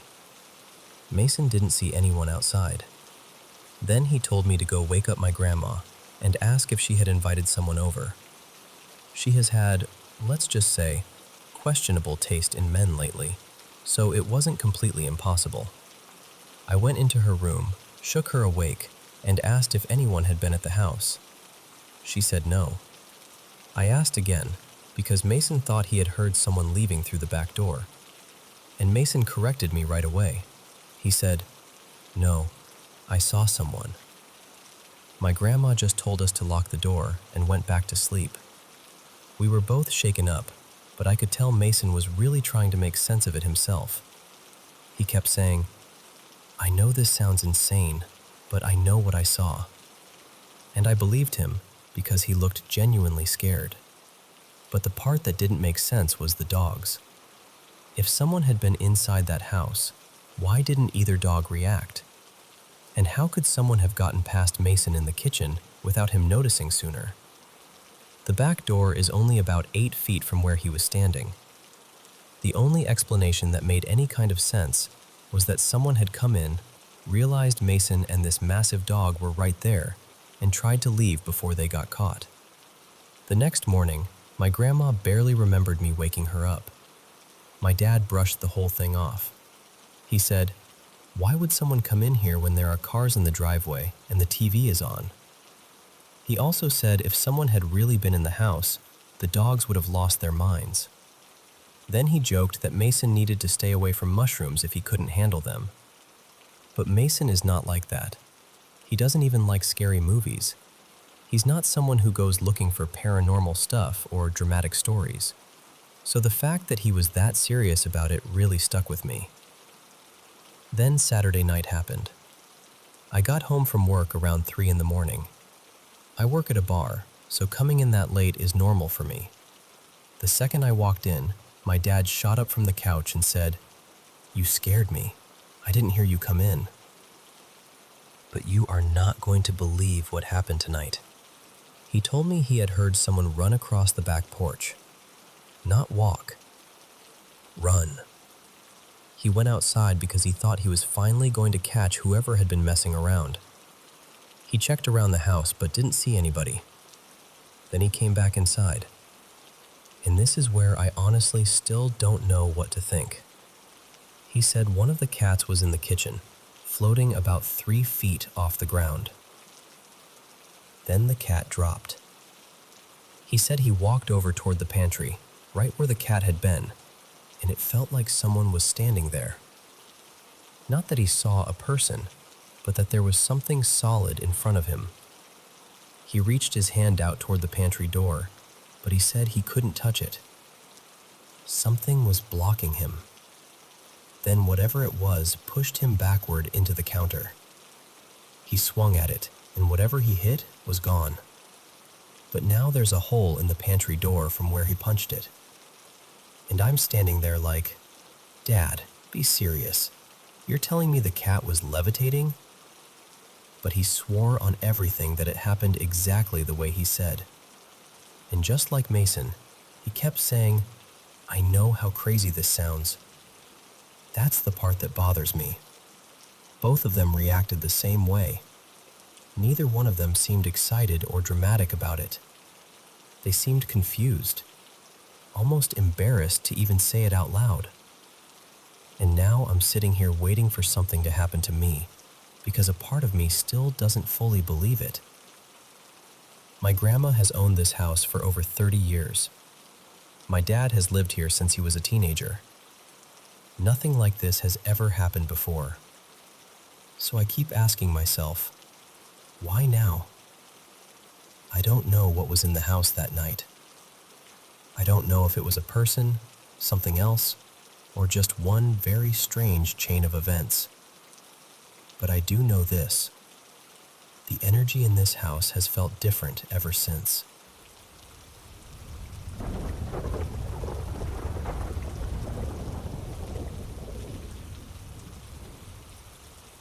So this happened when I was working at an old hotel in downtown Seattle while I was in college. I was a valet in Bellman, and the place had this mix of elegance and age that made it memorable. It was one of those historic hotels where famous people would check in now and then, but it also had a reputation. Staff used to swap stories about strange things happening there, hearing voices downstairs, feeling someone brush past them when nobody was around, that kind of thing. The top floor of the hotel was the 6th floor, and it was mostly used for events. There was a kitchen up there, a couple of big banquet rooms, and a few guest rooms that hardly anyone ever stayed in. One night, I was working the evening shift, getting close to the end of the night and trying to finish up my closing tasks before the overnight guy came in. I was standing at the concierge desk, sorting through valet slips and checking them against the nightly log when the phone rang. I picked it up and said, "Concierge desk, this is Nate. How can I help you?" The guest on the other end sounded tired. They said, "Hi, we're in room 505, and we were wondering how much longer the party upstairs is supposed to go on. It's pretty loud, and were trying to get some sleep. That immediately caught me off guard, because there weren't supposed to be any events happening that night. Still, I figured maybe a few guests had wandered up there. One of the banquet rooms opened onto a rooftop patio, and people sometimes like to sneak up for the view, have a drink, and hang out a little longer than they should. So I told them, "I'll go check it out right now." I got in the elevator and headed up to the 6th floor. The second the doors opened, I could hear it all. Voices, laughter, glasses clinking together, and a piano playing, clear as day. It sounded like a full gathering, dozens of people, easy. There was one banquet room up there with an old piano inside, so it all seemed to line up. The strange part was that when I walked over to the double doors and tried to open them, they were locked. I knocked, expecting someone to answer, or at least for the noise to shift a little, but nothing happened. The sound kept going, like a full party was happening just on the other side. At that point, I was more confused than anything, so I went back downstairs to grab a master key. It only took a few minutes, really.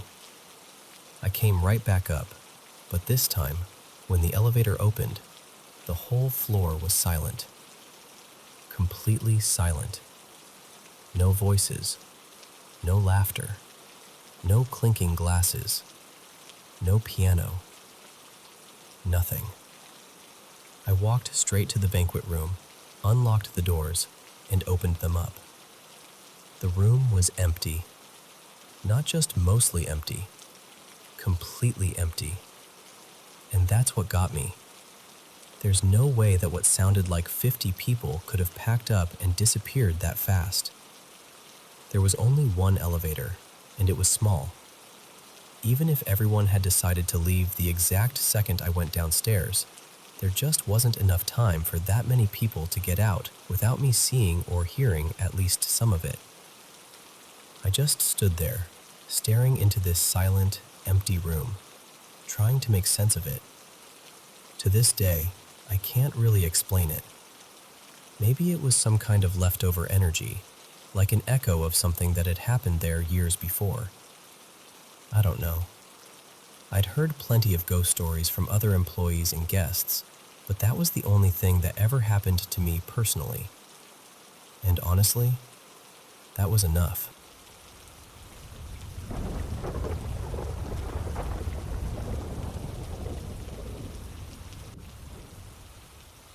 I honestly never took ghost stories seriously.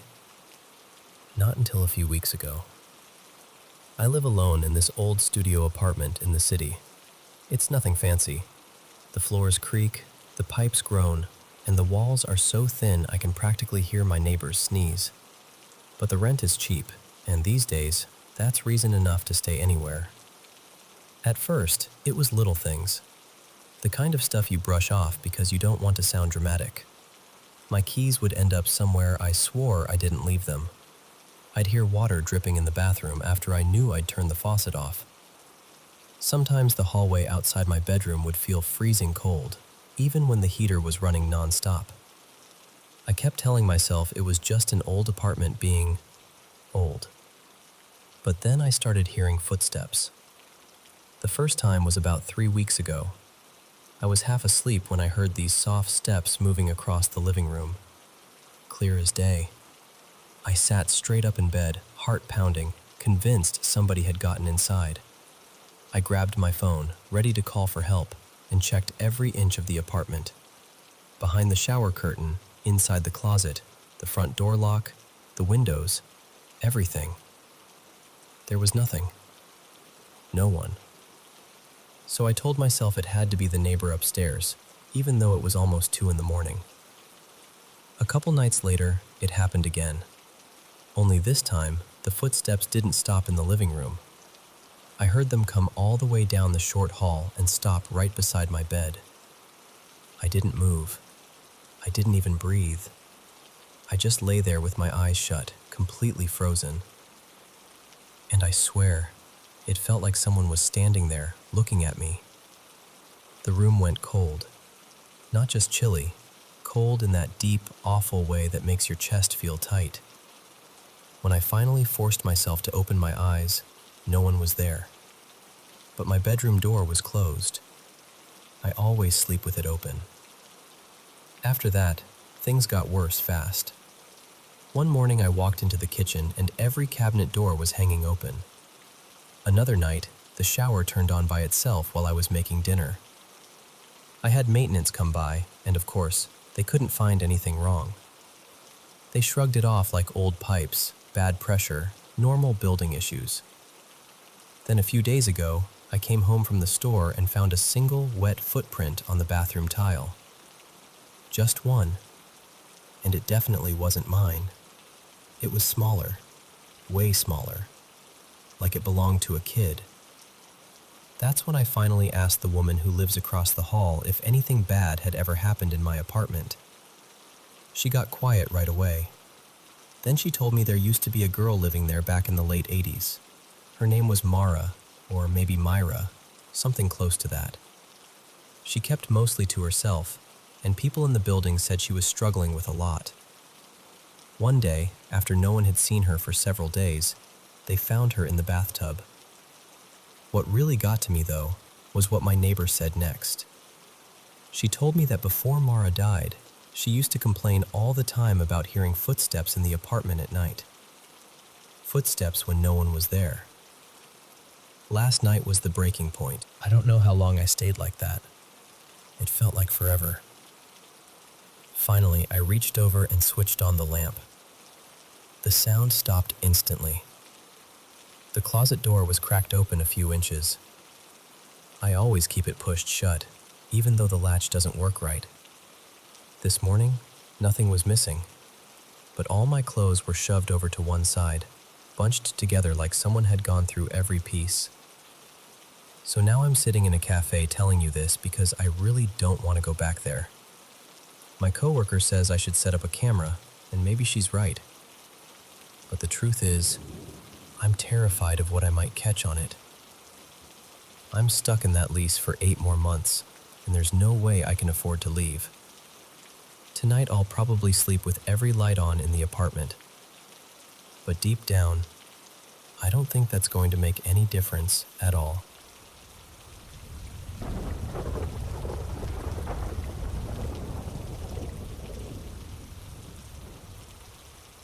So I'm 18, and not long ago I went to my granddad's funeral. The whole day was really heavy. I never had my dad around growing up, so my granddad was more than just a grandparent to me. He was the closest thing I had to a father. He'd always been that steady, caring presence in my life, so saying goodbye hit me harder than I can really explain.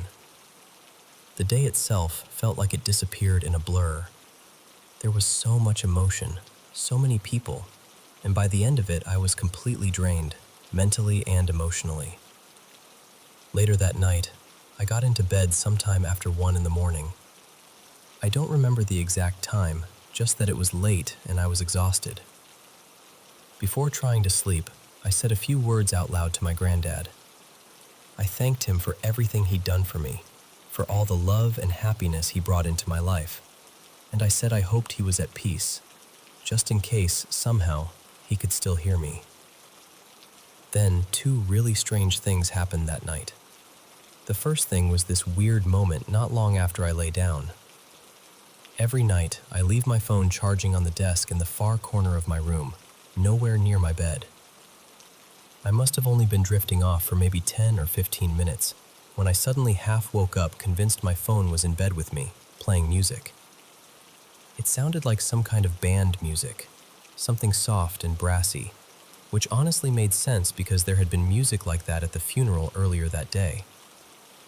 In my sleepy state, I somehow became convinced my phone had slipped down the side of the bed. So I spent several minutes reaching around in the dark, trying to find it, before suddenly remembering it was still on my desk where I'd left it. I brushed it off at the time and eventually went back to sleep. Then later, maybe a couple of hours after that, things got even stranger. I woke up the next morning at around 7 o'clock, in my mom's bed. And I mean, I had absolutely no memory of getting there. I vaguely remember waking up in the night like I needed the toilet, which is normal for me, but I don't remember actually walking to the bathroom. I don't remember using it. I don't even really know for sure whether I needed to go at all. It's like there's just a complete blank space in my memory, and then suddenly I'm waking up in my mom's room, lying in her bed, trying to work out how on earth I got there. My mom was already awake by then, and when I asked her about it later, she said she didn't remember me getting into bed beside her either. She was just as surprised as I was when she woke up and saw me there. What makes it even stranger is that I've never been a sleepwalker. Not as a kid, not ever. There's no history of anything like that with me. When I was really little, I used to climb into my mom's bed sometimes, like a lot of kids do. But that was years and years ago. We're talking over a decade. Every now and then, maybe once in a blue moon, we'll joke about old times and end up sharing the bed if one of us is unwell or something. But that hadn't happened in a long time. There was no reason for me to go in there that night. We've lived in this house for years, and I know it inside out. I can move around it in complete darkness without any problem, and I usually do because I like sleeping with the room pitch black. I never switch lights on if I get up in the night. The bathroom is upstairs, and my mom's room is right across from it, while mine is a bit farther down the hall. Usually we both sleep with our doors shut, but that night my mom had left hers open because she was so exhausted from the funeral that she basically fell asleep as soon as she got into bed. But at the same time, part of me can't help feeling there was something more to it. I do believe in spirits. I believe there's something after this life. I've never had any experience that made me feel strongly one way or the other before, and I'm not someone who goes looking for signs. But this felt different. Not scary, not threatening. Actually, the opposite. It felt comforting. It almost felt like maybe my granddad was somehow still looking after us. Like after such a painful day, he wanted me and my mom close together that night. Like maybe, in some small way, he guided me there. Maybe it was just grief. Maybe it was exhaustion.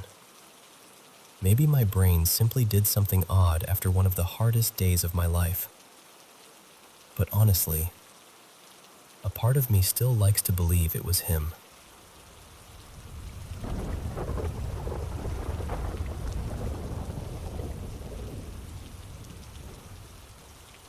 This happened more than 20 years ago, when I was about 8 months pregnant with my son Mason. I had just gotten home from work and I was alone in the house. I went upstairs like I normally would, and all of a sudden, I felt this presence behind me. You know that instant, icy feeling that makes every hair on your body stand up? It was exactly that. I froze. For a second, I didn't even want to turn around, because something in me already knew I wasn't going to like what I saw. But I finally looked over my shoulder, and standing there was this unbelievably tall, shadow-like figure. I still don't know how else to describe it. It was just huge and dark and wrong. The second I saw it, panic completely took over. My bedroom was only a few steps away, and I ran straight into it and slammed the door. I pressed my back against it like that was somehow going to protect me. In that moment, I really believed if I just held that door shut, whatever I'd seen couldn't get to me. I stayed there for what felt like forever, too scared to move. When I finally came out, it was gone. But ever since that day, I've never been able to shake the feeling tied to that part of the house. Every single time I walk past the hall closet at the top of the stairs, right near where it happened, that same fear comes back. It's so strong that I won't over that closet myself, and I don't even like being in the house when someone else opens it. There have been other strange things over the years too. I've seen what looked like a small child walking past out of the corner of my eye, and for a split second, I thought it was my son, only to realize he was somewhere else in the house the whole time. That was unsettling, but it didn't feel threatening. Another time, I heard what sounded like an older man grunting, like the kind of noise someone makes when they're trying to stand up from a chair. No elderly man has ever lived in this house, so again, it was strange, but not terrifying. The one experience that really stands out to me as possibly connected happened when Mason was around 10 years old. He came home from school one afternoon and went straight to his room to play video games. A little while later, he called me in absolute hysterics. He was crying so hard he could barely get the words out, and he kept saying there was a huge black bird in his room. I rushed home, and he was still beside himself when I got there. I asked him where the bird was, and he told me it had flown into his bedroom closet, so he slammed the closet door shut. What always stuck with me is that if you were to knock out the back wall of his bedroom closet, it would line up almost exactly with that upstairs hall closet that has always terrified me. So there I was, trying to be practical, holding a butterfly net, and fully expecting to find some trapped bird flapping around in there. I opened the closet door, and there was nothing. Nothing at all. I poked through everything with the net, thinking maybe it was hiding. Still nothing. He didn't even have that much in there. Just a few clothes, a couple of games, some random stuff. I took everything out carefully, piece by piece, and there was no sign of any bird. No feathers, no mess, no sound, nothing. Looking back, there's one more thing that feels important. When he was a baby, maybe around a year and a half old, he used to wake up in the middle of the night screaming. I mean, absolutely hysterical. He'd stand up in his crib, staring into one specific corner of his room, crying like he was seeing something that terrified him. I would go in, pick him up, rock him, try everything to calm him down, but nothing worked as long as we stayed in that room. He would not stop staring at that corner. The only thing that ever helped was taking him downstairs and putting him back to sleep there while I stayed nearby. So yes, I've had a lot of odd things happen in that house, but that tall shadow and whatever my son saw have always felt different. Those are the moments that have stayed with me. And to this day, I still can't explain why that upstairs closet, and maybe even that whole area around it, feels so deeply tied to whatever was there.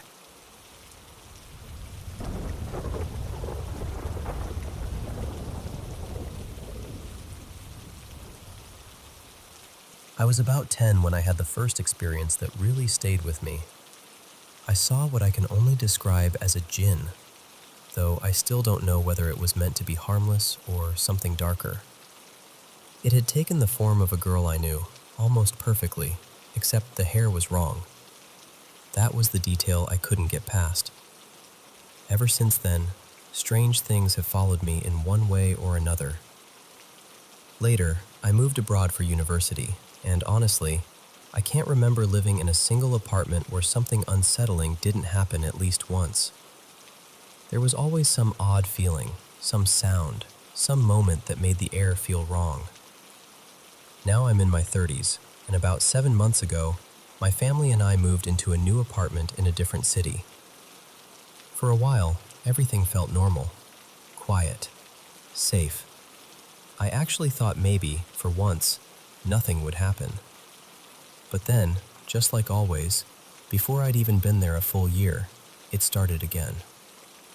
Sometimes I wonder if these things somehow find me, or if they only begin to notice me after I've been somewhere long enough. I don't know.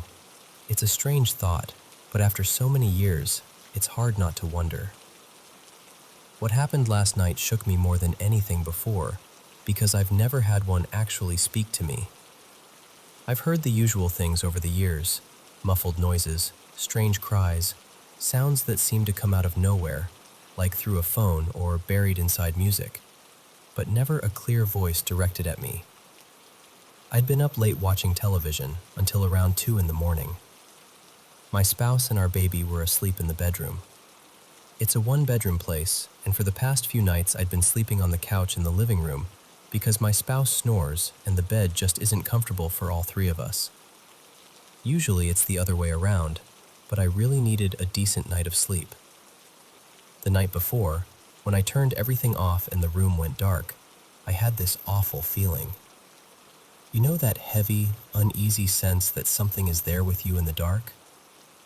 I tried to brush it off. I told myself it was probably just because I was sleeping in a different spot than usual, going from the bedroom to the living room. Still, the feeling was intense enough that the next night, the moment I switched off the TV, I caught myself thinking, I really hope I don't feel that again. Usually, if I ever sense something strange, it passes. It's there for a night or a moment, and then it's gone. It doesn't stay. But this time, right after that thought crossed my mind, I heard a voice from just behind my head, maybe 2 feet away. I was lying on the couch and it sounded close, far too close.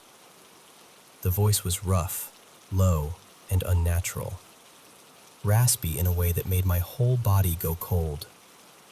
I couldn't make out what it said, and at first I didn't immediately think of anything paranormal. I thought maybe my spouse had come into the room and said something I didn't catch. So I answered the way anyone would. I said, "What?" And then it replied. Same voice, same horrible, gravelly sound. That was the exact moment I knew something was wrong. And on top of that, they weren't even feeling well that night. Pranking me would have been the last thing on their mind. So then I was left with the reality of it. It was 2 a.m. The apartment was completely quiet. The voice had come from directly behind me, clear as day. And what frightens me most is that it responded. I spoke, and it answered back. That means there was an exchange, however brief. A conversation, if you can even call it that. I still have no idea what it said. I only caught the beginning of one word, something that sounded like it started with an N. That's the part I can't shake. It's one thing to hear knocks, footsteps, or movement in another room. It's one thing to catch a shadow out of the corner of your eye. But hearing a voice speak directly to you, right beside you, is something else entirely. It changes everything. And the feeling I got from it was not good. The darkness already felt wrong before it happened, and the voice itself felt sinister. That's why, in my mind, I keep calling it a demon, even though I know jinn can be good or bad, just like people can. What I do know is that I've never experienced anything like this before, and it terrified me. Truly terrified me.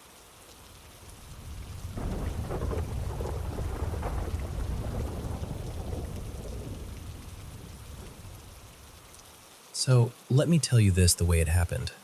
A little before Christmas in 2023, I met my fiance's mom for the first time.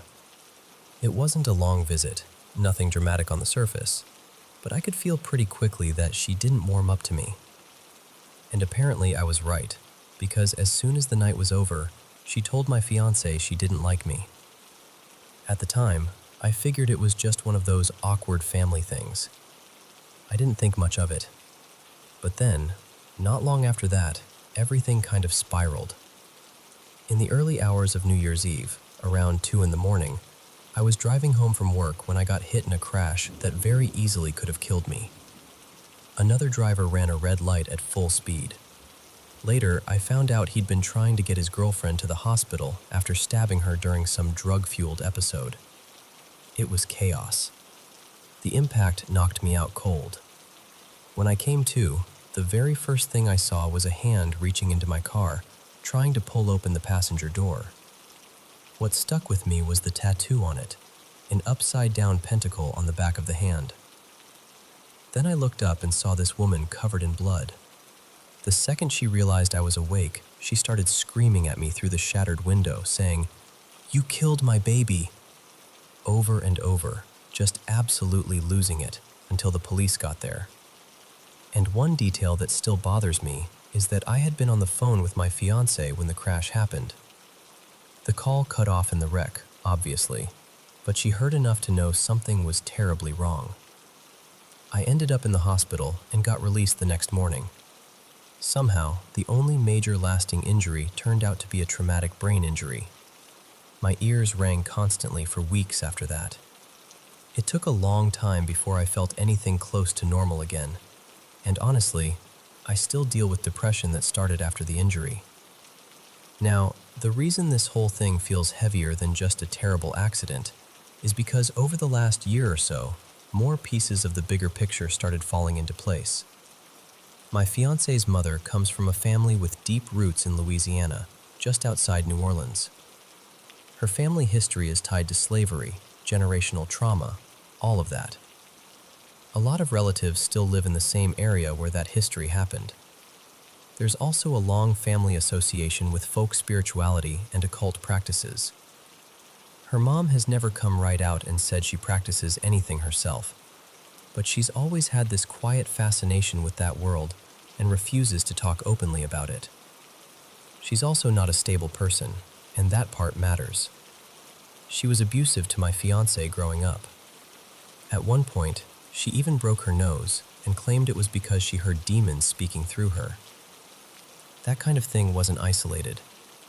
It got so bad that my fiancé's father eventually left, even though he still helps support the household from a distance.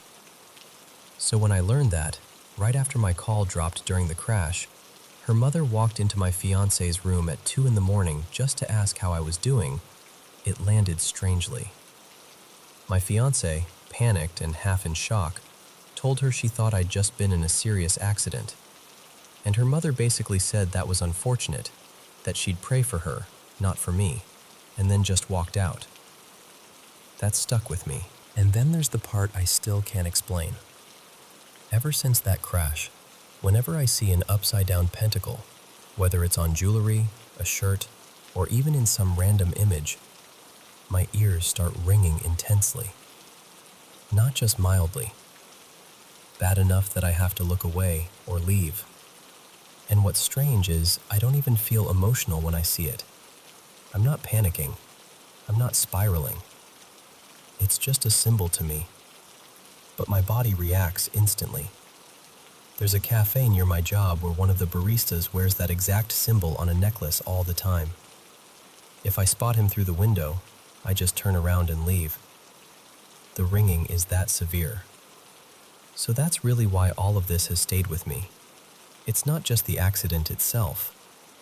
It's the timing, the hostility, the family history, the eerie little details, and the way my body still reacts to that symbol like it remembers something I can't fully process. And I guess the question I keep circling back to is this. Did Mara's mother put some kind of curse on me? I know that probably sounds wild, and maybe there's a logical explanation for all of it. Maybe it's trauma. Maybe it's my brain attaching meaning to the first thing I saw when I woke up after nearly dying. But I can't shake the feeling that something about all of this is off. The atmosphere around it has just never felt right.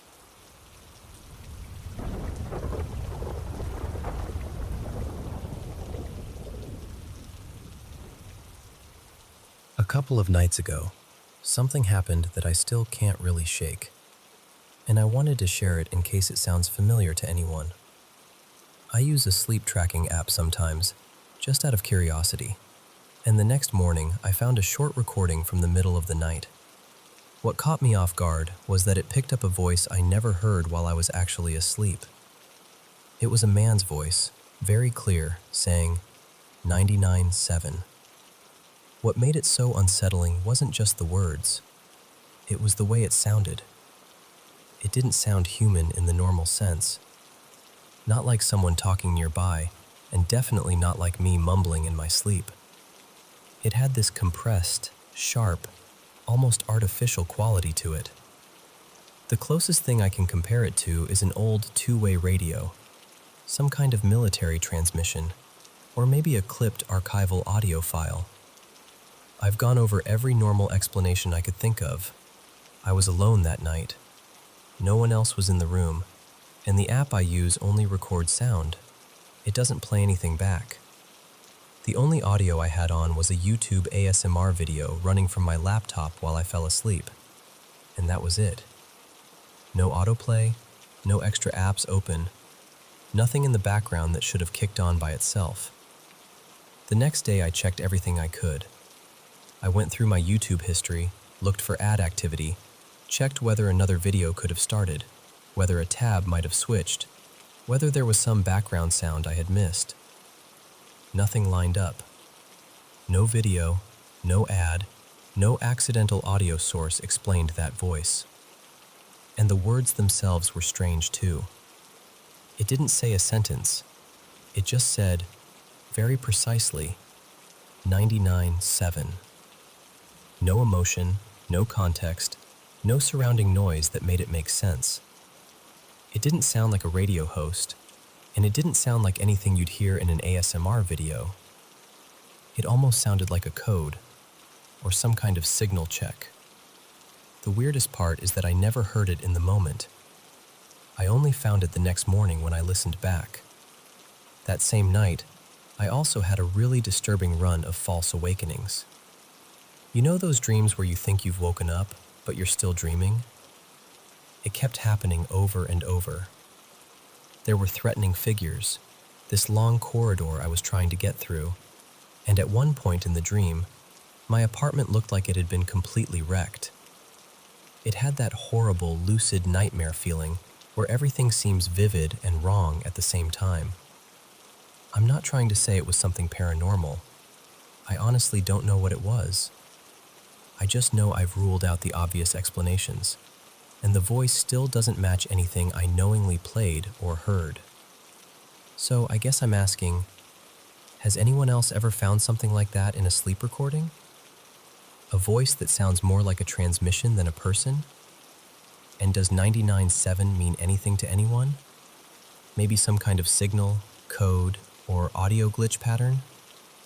Even if nobody has an answer, it would honestly help just to know I'm not the only person this has happened to.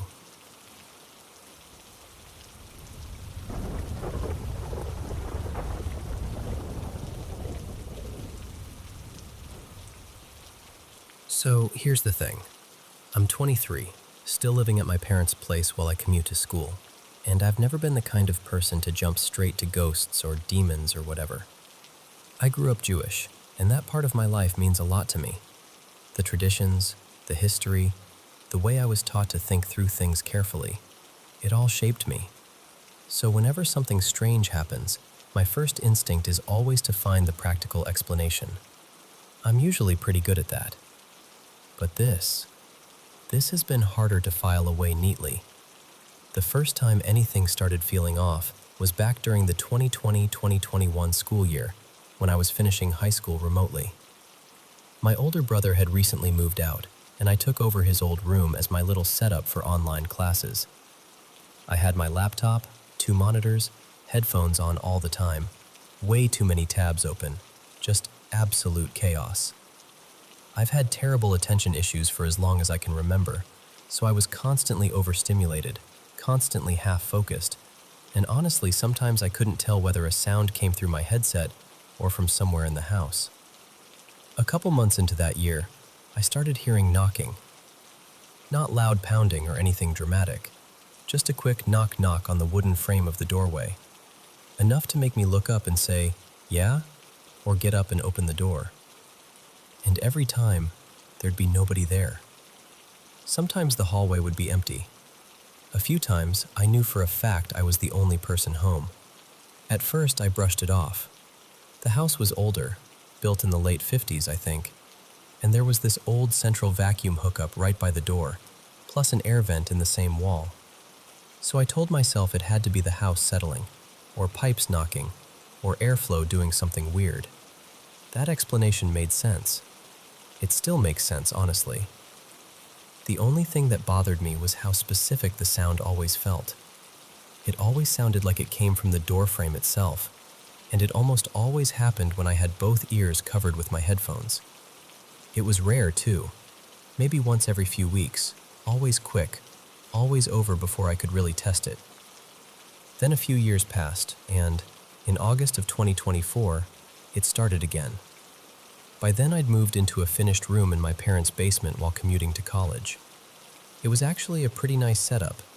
Real walls, Door, lamps, overhead light, everything. Not some unfinished storage corner. Around that same time, I had this dream that really got under my skin. And I know how that sounds. I hate using a dream as evidence for anything, because dreams are slippery. They mutate the second you wake up. But this one stuck with me in a way I can't really explain. I woke up abruptly because my dad accidentally triggered the house alarm early in the morning, and I wrote down what I remembered right away. Even now, I don't fully trust the details I wrote, but I trust the feeling it left behind. The feeling was awful, deeply personal. Not like I'd had a nightmare about monsters or being chased, but like something had reached directly into the center of how I understand faith, tradition, God, all of it, and told me I had it wrong. Not Judaism itself, exactly. More like my place inside it, my understanding, my relationship to it. Like I'd been singled out somehow. That was the part that shook me. Not the dream itself, the feeling after. And right around then, the knocking came back. Then in February of 2025, something else happened. In this one, I actually do think I can explain. At least, mostly. I'd started using weed pens at night.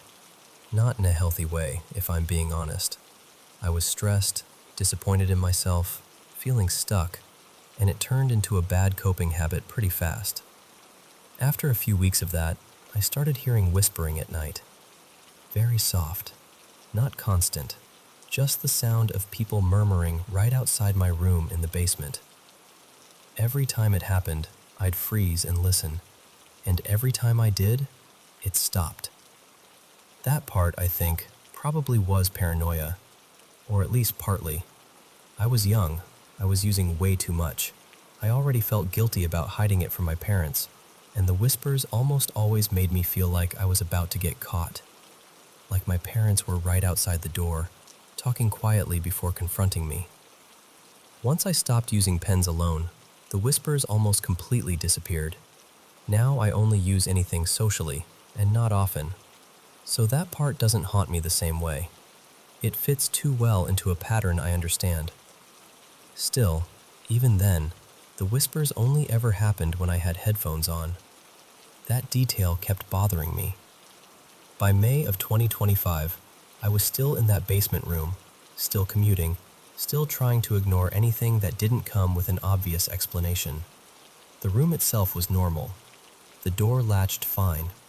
My overhead light worked, my desk lamp worked, the little lamp near my bed worked. I'd gotten into the habit of keeping one ear uncovered whenever my parents were home, just in case someone actually called for me or knocked for real. And if I heard knocking without a voice attached to it, I'd mostly ignore it. I told myself that was the healthy thing to do. Don't feed it. Don't dramatize it. Then came the part I still can't sort out. My mom asked me to start cleaning my room before I moved out for the summer, so I went through this old storage bin full of cables, flash drives, adapters, all the random tech junk that piles up over time. I found an old USB stick and figured I'd see what was on it, mostly because I wanted to recover some school stuff from before our accounts got wiped. There was a PowerPoint on it with a boring name, something like Midterm Slides, American Government 2020. Totally generic. The kind of file I absolutely would have made half asleep the night before a deadline. Plain template, ugly font, walls of text. Nothing unusual about it. Until I clicked onto one slide. Something about an early 1800s Senate election, I think, and noticed there was writing in the speaker notes. Not normal notes either. Just short lines. One sentence per line. No bullets. No explanation. Just fragments. Stuff like, nobody is upstairs.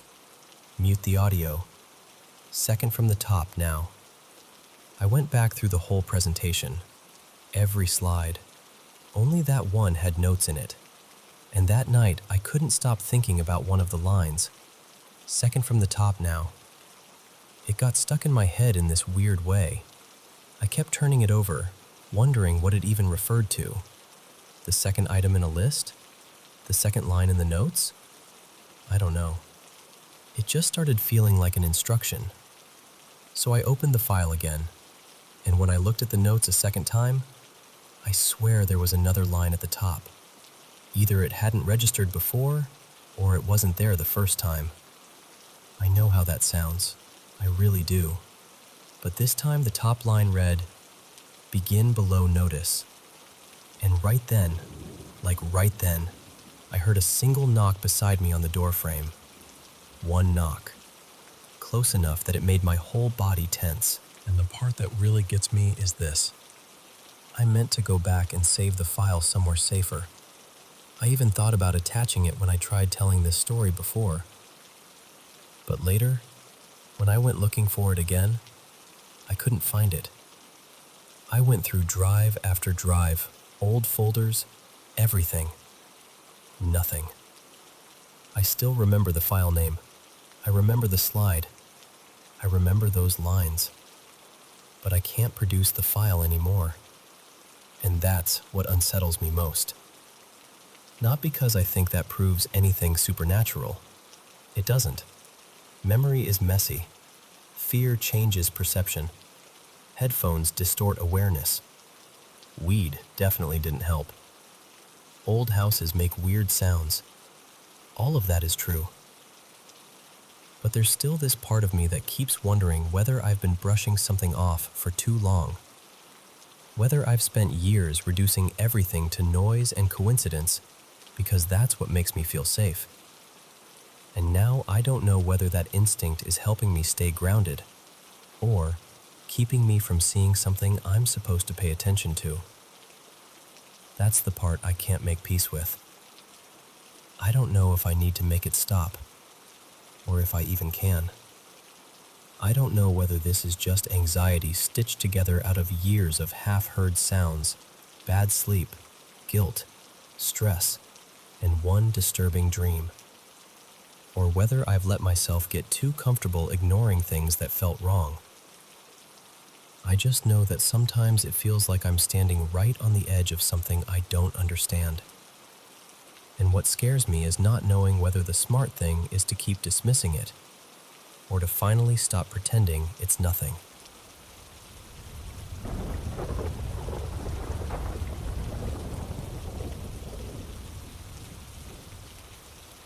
Honestly, this has been with me for as long as I can remember.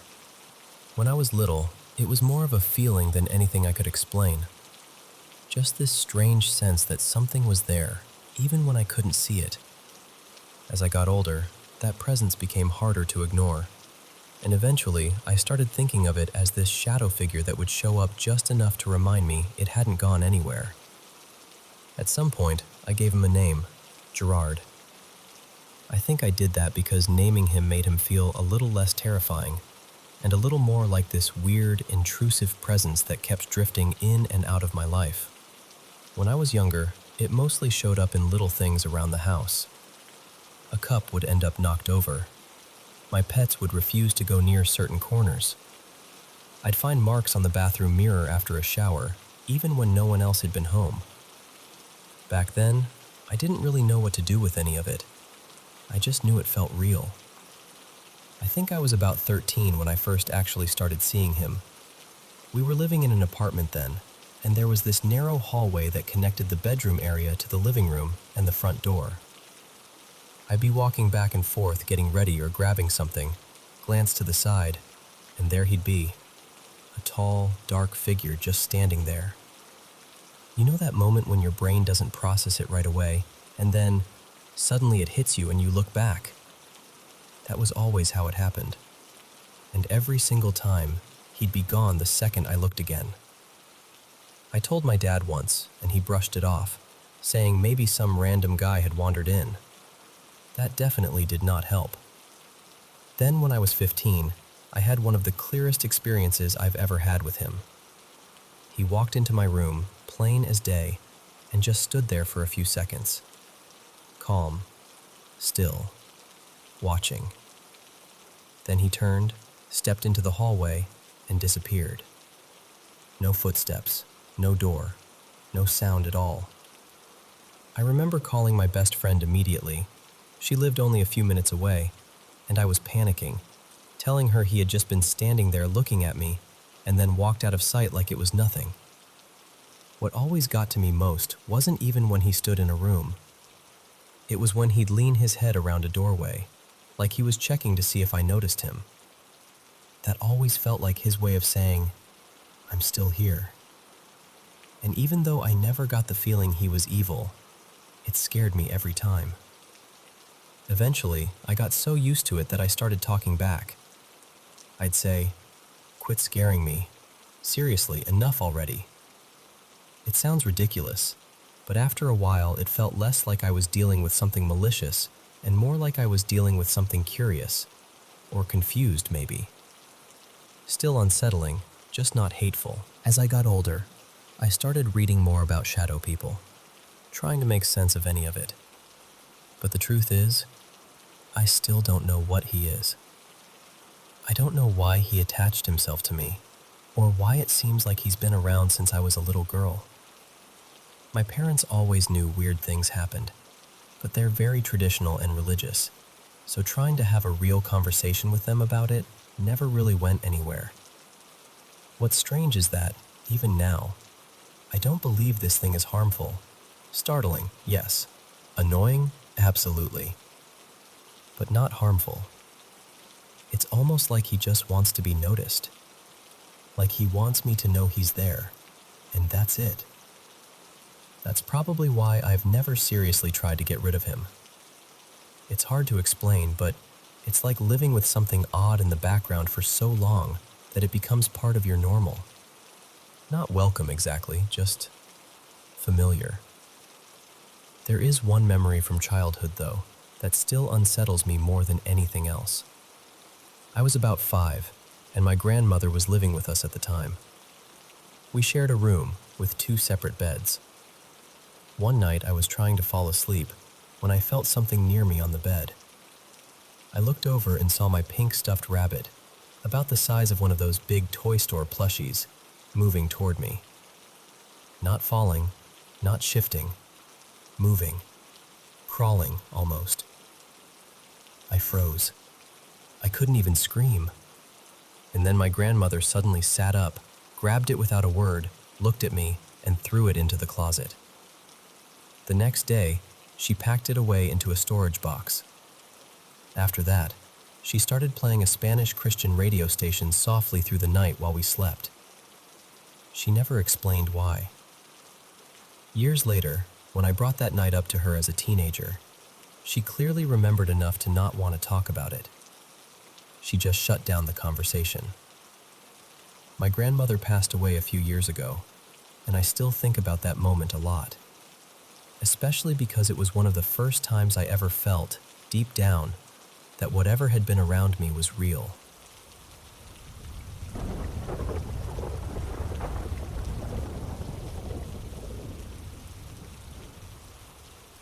So back in 2019, I moved to a small town in eastern Oregon.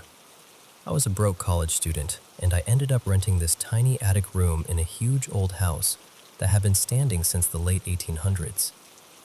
The rent was cheap, which was really all I cared about at the time. The other girls living there tried to warn me, though. They told me weird things happened in the house. I laughed it off. I figured they were just trying to mess with the new girl. At first, it was little things. I'd wake up in the morning and find the upstairs balcony door standing wide open, even though it was still locked from the inside. Sometimes chairs from the dining room downstairs would somehow show up in the hallway on the second floor. I honestly thought it was just my roommates pranking each other, or maybe forgetting where they'd moved things. Then Thanksgiving happened. There were 11 of us living in that house, and over the holiday, I was the only one who stayed behind. I woke up that morning absolutely freezing. The whole house felt cold in this strange, heavy way, so I went downstairs in my socks to turn up the thermostat. And while I was standing there pressing the buttons, I heard voices. 2 women talking nearby, like they were in the next room. I stopped and listened. One of them said, very clearly, "He's coming." I froze. I can't even remember what else they said after that, because those 2 words just hit me so hard. I went through the whole house looking for whoever was there, checking every room, calling out, but there was nobody. Not a single person. It was just me. I tried to convince myself I was overtired. I spent the whole day doing that, actually, trying to act normal and shake it off. That night, I was sitting in the living room with my roommate Mara's kitten curled up in my lap. I was just petting her, trying to relax. Then all at once, she went completely stiff. Every muscle in her body locked up. I looked up, and there, on the window, was this shadow. Not like a reflection, not like somebody standing outside. It was darker than black, almost like ink smeared across the glass. I stared at it, and I had this awful feeling that it was staring back at me. Then it moved, slowly, sliding across the window, and vanished. I called the only friend I had nearby, and I begged her to come sit with me, because I did not want to be alone in that house anymore. After that, things got worse. Anytime I went down into the basement, I felt like something was watching me. Not just a creepy feeling, really watching me. The basement had this strange, narrow hallway that twisted back toward a little apartment in the back, and we all jokingly called it the catacombs. One night, one of my roommates swore she saw a man standing down there. She called the police in a panic, but when they came, they couldn't find anyone. My attic room was shaped like this odd little triangle, and at night, I would hear what sounded like fingernails dragging slowly above my head. Long, deliberate scratches. Things would disappear from all over the house and never turn up again. One night, every fish in my roommate's tanks died at the same time, for no reason anyone could explain. I kept hearing whispers too, in different parts of the house, always too soft to make out clearly. It was like the house was always saying something, just never loud enough for me to understand. When the lease was finally up, every single one of us left. None of us wanted to stay another day. I told myself I'd never go back there. But the strange part is, sometimes I still feel pulled toward that house. If I'm in the neighborhood, I'll catch myself stopping outside without meaning to. And I just stand there, staring up at the window of what used to be my room. Like some part of me is still there, waiting.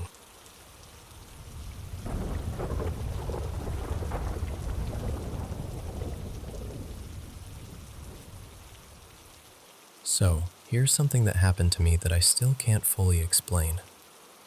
A little context first. I take the train to work every day, and when I get home, I always put my work badge and transit card in the same place on my nightstand. It's just part of my routine at this point. The night before this happened, I remember doing exactly that. I set my badge down, and I placed my card right beside it before going to sleep.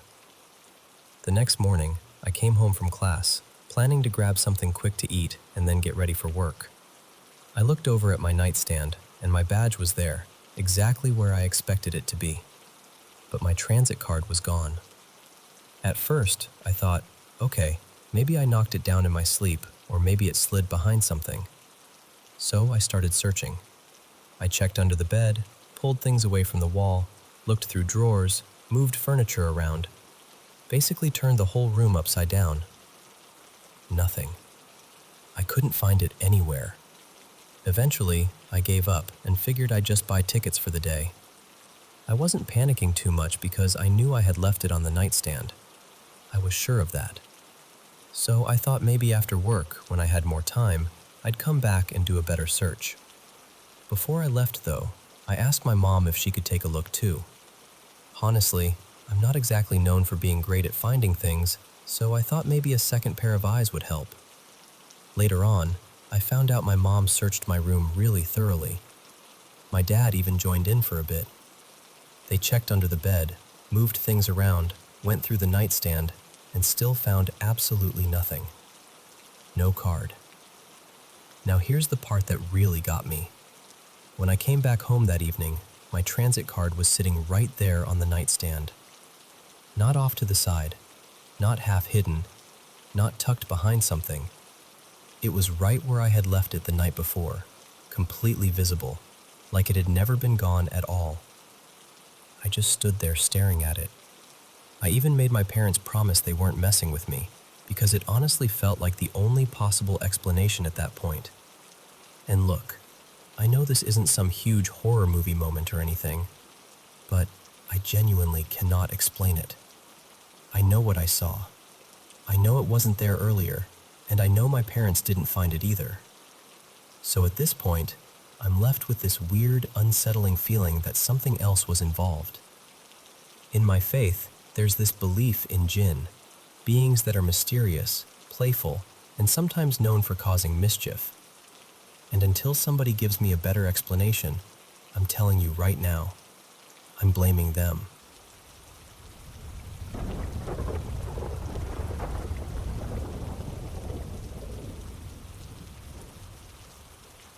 I've had 3 experiences in my life that I still can't fully explain, no matter how hard I try to convince myself they were just in my head.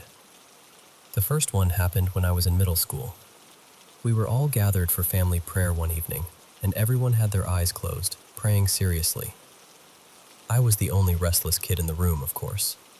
I'd close my eyes for a few seconds, then peek again, just being nosy and unable to sit still. At one point, while I was sitting there, I suddenly felt something scratch the back of my heel. Not lightly either. It felt like actual fingers and nails dragging across my skin. I froze. My first thought was that my brother was messing with me, trying to scare me. But when I looked up, he was sitting right in front of me with everyone else.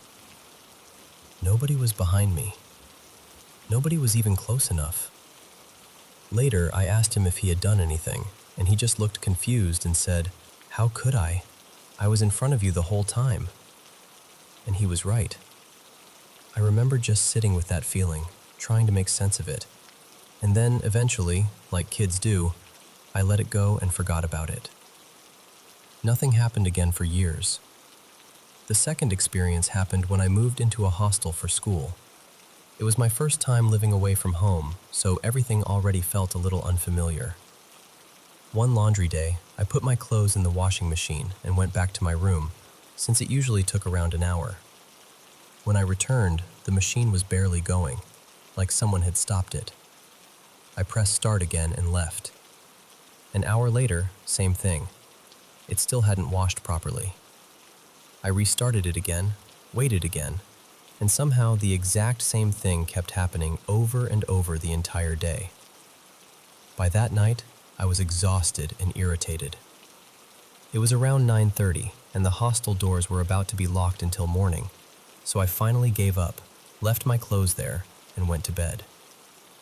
That night, I woke up because my room felt unnaturally cold. It was the middle of summer, so that alone felt wrong.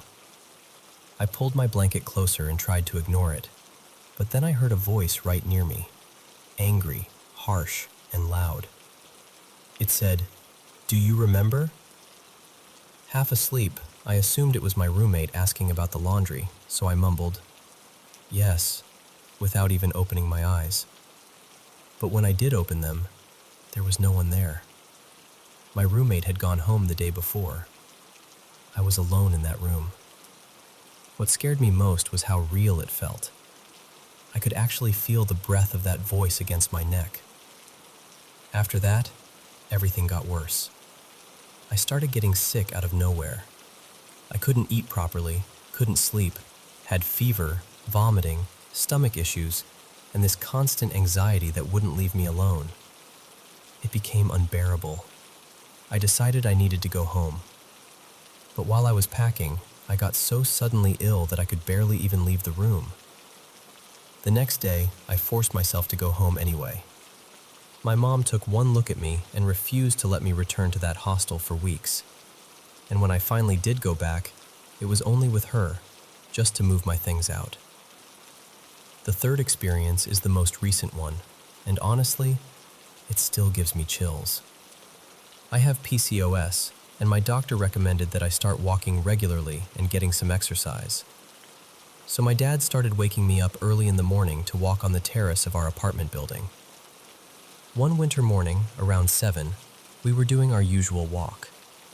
I was still half asleep, just wandering along and staring at the fog. I slowed down and stared a little longer. Then I realized it looked like a woman standing there, holding the window. I couldn't see her face clearly, just from the neck down. I'm naturally shy, so I avoided looking too directly and told myself maybe someone had rented the place and moved in quietly. But then, after a little while, I looked again and saw something that made my stomach drop. A dark hand with long, dirty nails was stretched out from the window in this strange, stiff position. I immediately looked away. My mom always says that negative things are drawn to people who are weak or unwell, and at that time, I hadn't been feeling my best, so I didn't want to keep staring at it. I avoided looking for as long as I could, but before I went back downstairs, I glanced over one last time. That hand was still there. Same unnatural pose, same stillness. The next day, I told my mom what I'd seen. She listened quietly and then said, "No one lives there." And that was the part I couldn't stop thinking about. Because if no one was living there, then who or what was standing at that window?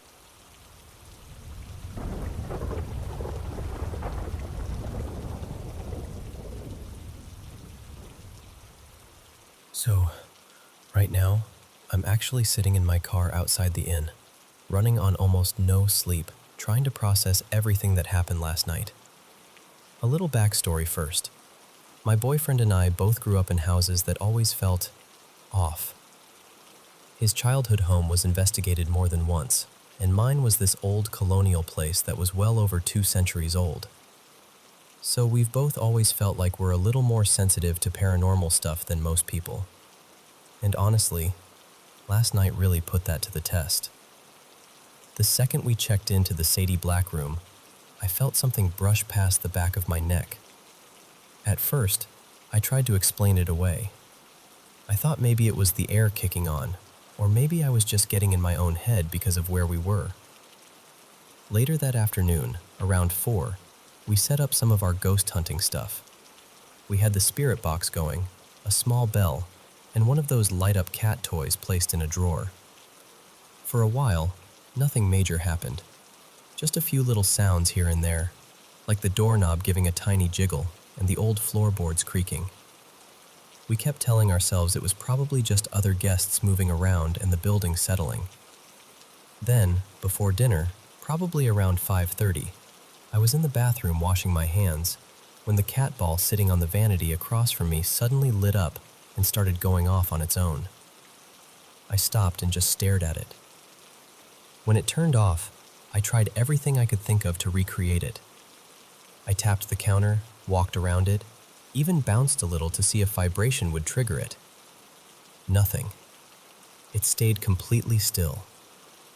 Later, during the basement tour, we found out that exact spot was supposedly tied to someone named Jonah, which made the whole thing feel a lot stranger. And that was really when the night started to shift. After dinner and the tour, we came back to the room, opened a bottle of wine, and tried the equipment again. Still, not much that felt like solid evidence.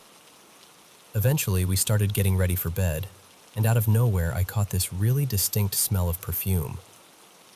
At the same time, the cat ball on the floor started flashing, and the bell that had been quiet all evening suddenly rang.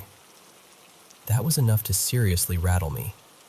My boyfriend, who was exhausted and way less reactive than I was, basically told me to calm down, close my eyes, and go to sleep. Around 11:30, he was fully asleep and snoring, and I had my head under the covers trying to ignore everything. That's when I started hearing this dragging sound above us, like something heavy being pulled across the floor in the attic and then set down. Not long after that, I heard footsteps out in the hallway.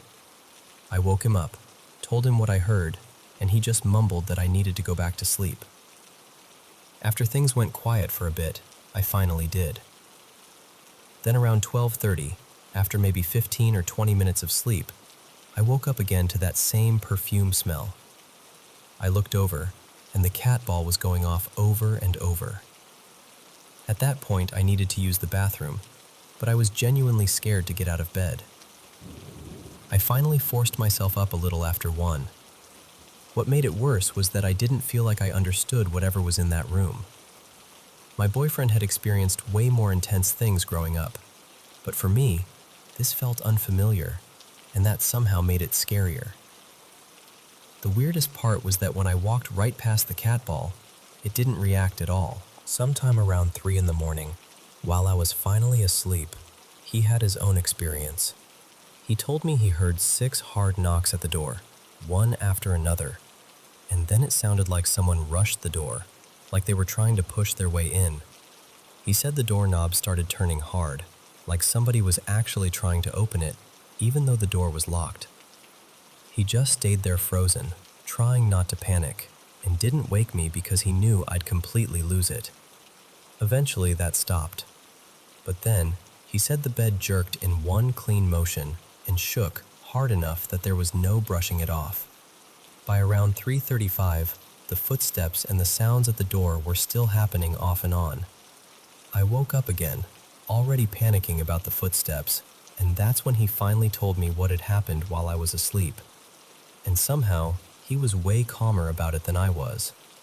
By 4, I was done, completely done. The knocks, the bed shaking, all of it felt wrong to me. Not playful, not harmless, just heavy and aggressive. I told him I didn't care if he was annoyed or tired. I was leaving the room. I wasn't about to stay in there waiting to see someone sitting at the edge of the bed. So now it's almost 8 in the morning. He's asleep in the passenger seat next to me, and I'm sitting here writing this, completely drained, trying to make sense of the most unsettling night I've had in a long time. That was my night at the Paranormal M.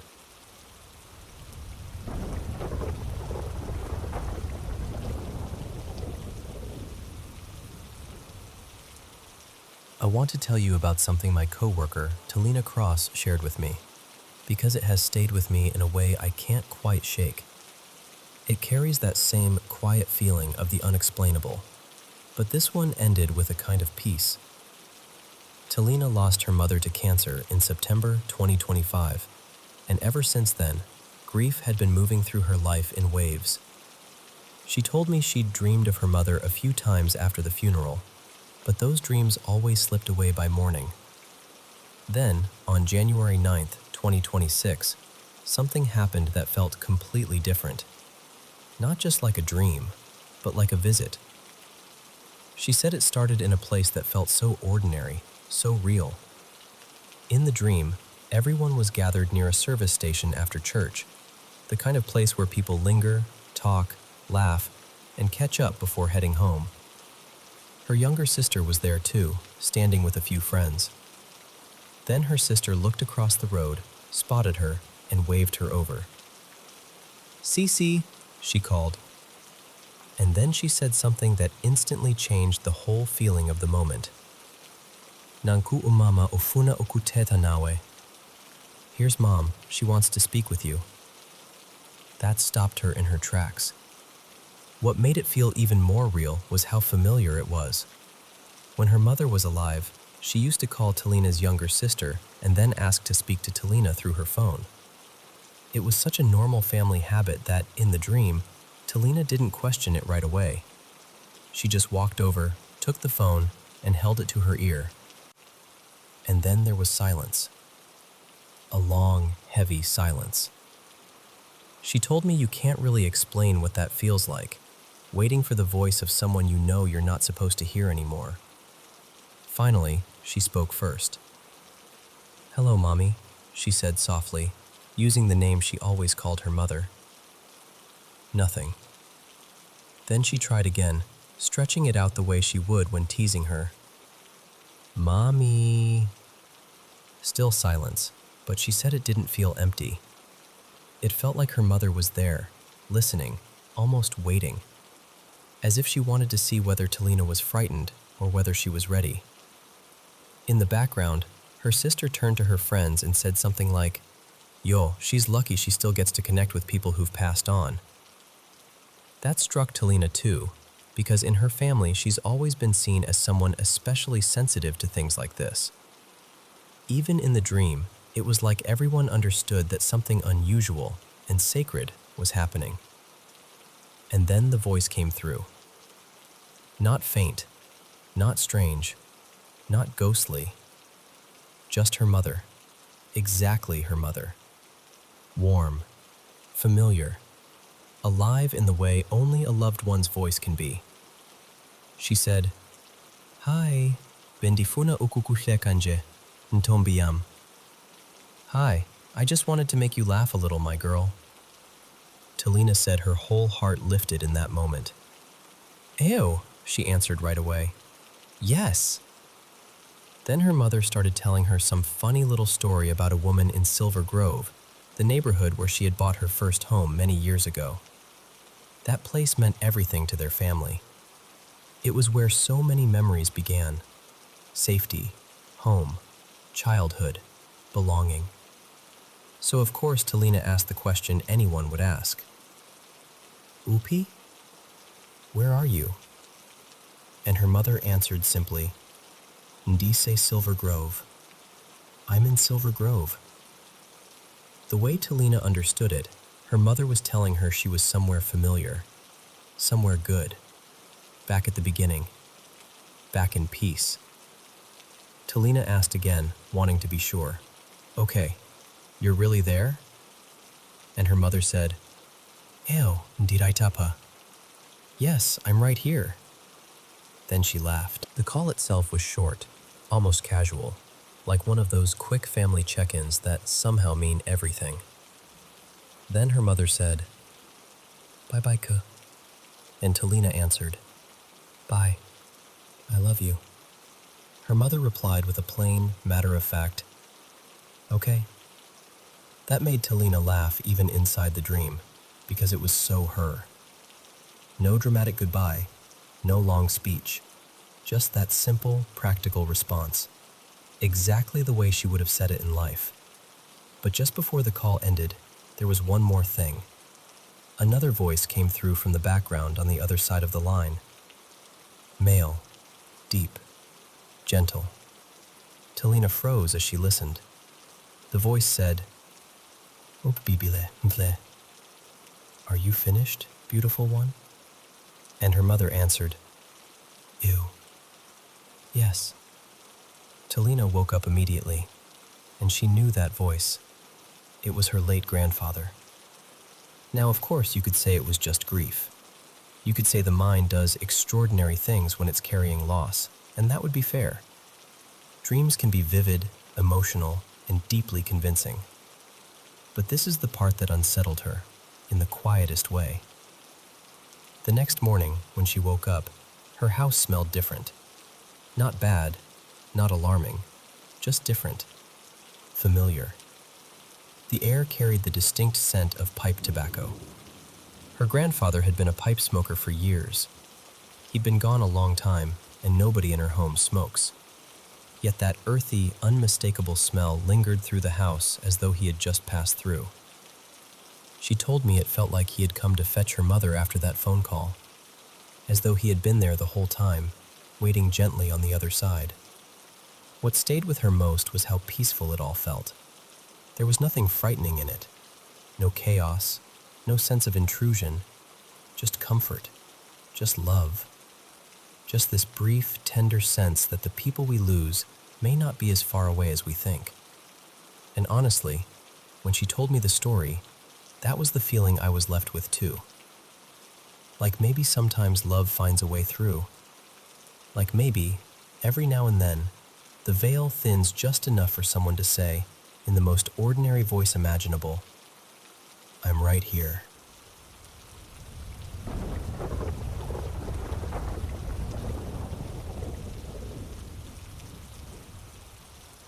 So, I want to tell you about the house I grew up in, because honestly, even now, I still can't explain some of the things that happened there. It was this old place way out in the country, built sometime in the late 1800s. I've always suspected it used to be part of an old farmstead, maybe even a creamery or something like that. Either way, it was isolated, creaky, and full of the kind of silence that makes every little noise feel important. If you count the basement and the attic, the house had 4 levels. There was the basement, then the main floor with the living room and dining room, then the upstairs where all the bedrooms were, plus a tiny study, and then the attic above that. It was a big, strange house with a lot of corners and shadows, and over the years, I had more unsettling experiences there than I can count. The first one that really shook me happened when I was 17.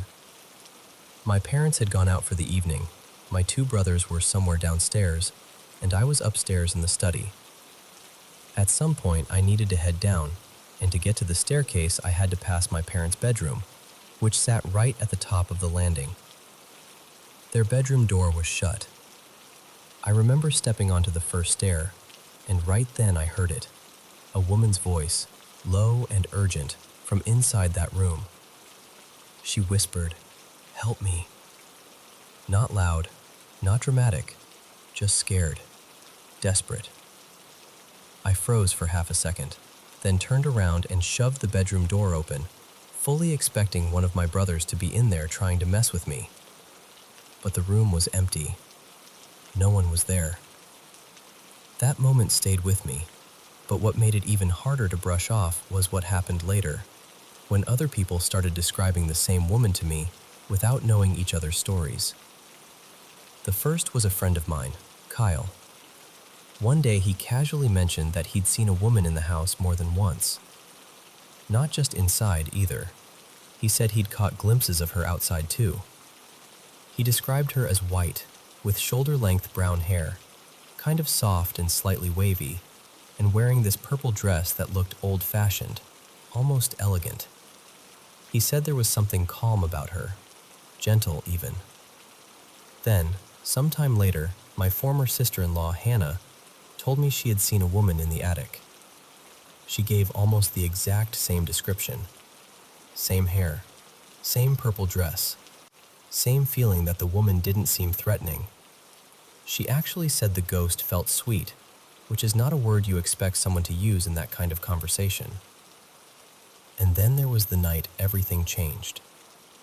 I was with my friend Sienna and her little niece, Lily.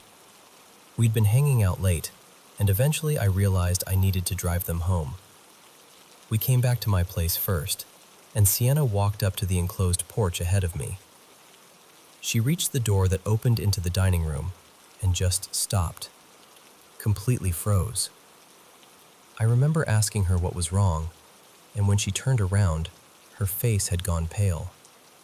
Her eyes were wide, and she leaned toward me and whispered, "Ben, I saw her." At first, I didn't understand what she meant. Then she started describing the same woman Kyle and Hannah had talked about, but this time, she said it was different. She said the woman didn't look kind. She said she looked furious, not just angry, violent. And then Sienna told me something I still hate thinking about. She said one side of the woman's face looked normal, but the other side, the skin was gone. Like part of it was just skull. She said the woman was moving across the dining room toward the basement door. I honestly thought Sienna was panicking or making it up.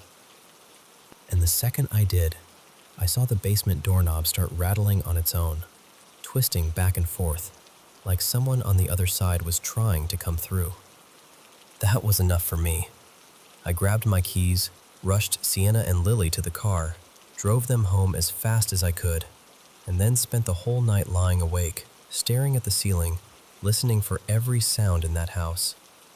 And to this day, I still don't know who or what was in there with us.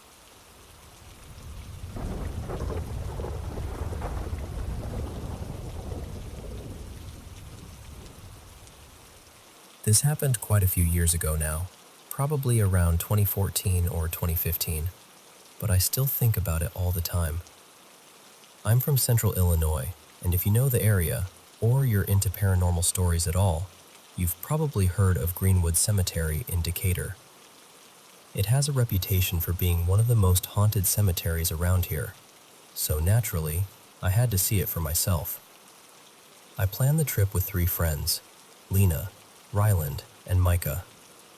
We got there that night and managed to convince the caretaker to let us in around 9:30, after promising we'd be respectful, wouldn't touch or damage anything, and would be gone before midnight.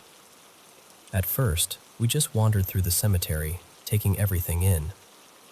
After a while, Ryland and Micah decided they wanted to split off and look for the Greenwood bride. The spirit people say appears in the cemetery after supposedly losing her fiancé on her wedding day. Lena and I stayed together and kept walking while those 2 went off on their own. Later on, the 4 of us met back up near this small mausoleum that, surprisingly, was unlocked. The name McCall was carved across the top, and for some reason I convinced myself there had to be some connection to some old family feud or local tragedy.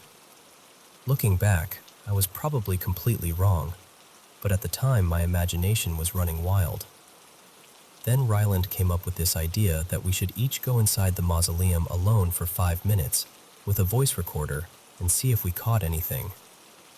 It was tiny, just a narrow little space, maybe a few feet across and not very deep, so it felt unsettling the second you stepped inside.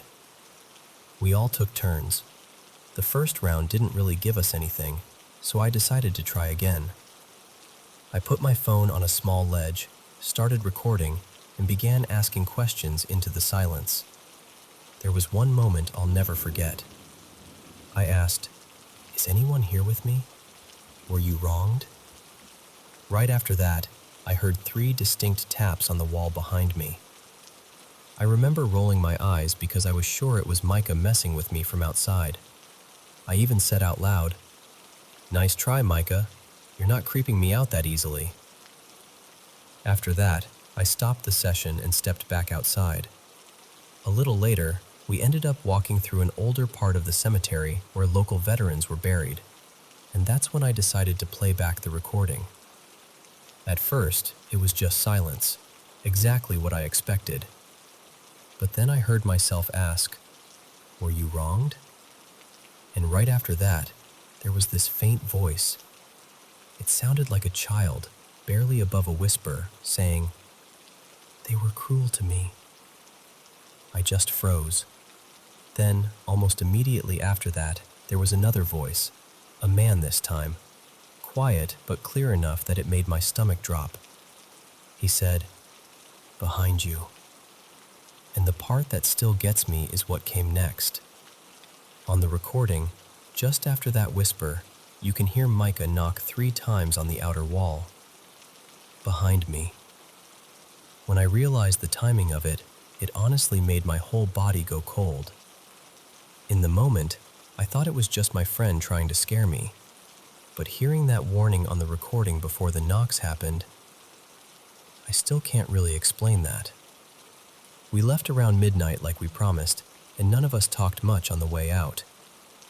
We were all pretending to be calm, but you could tell everybody was shaken. So yeah, we all went home that night with something. I've had a few other strange experiences since then, but nothing has ever felt as clear or as unsettling as what happened in that cemetery. That one has stayed with me ever since.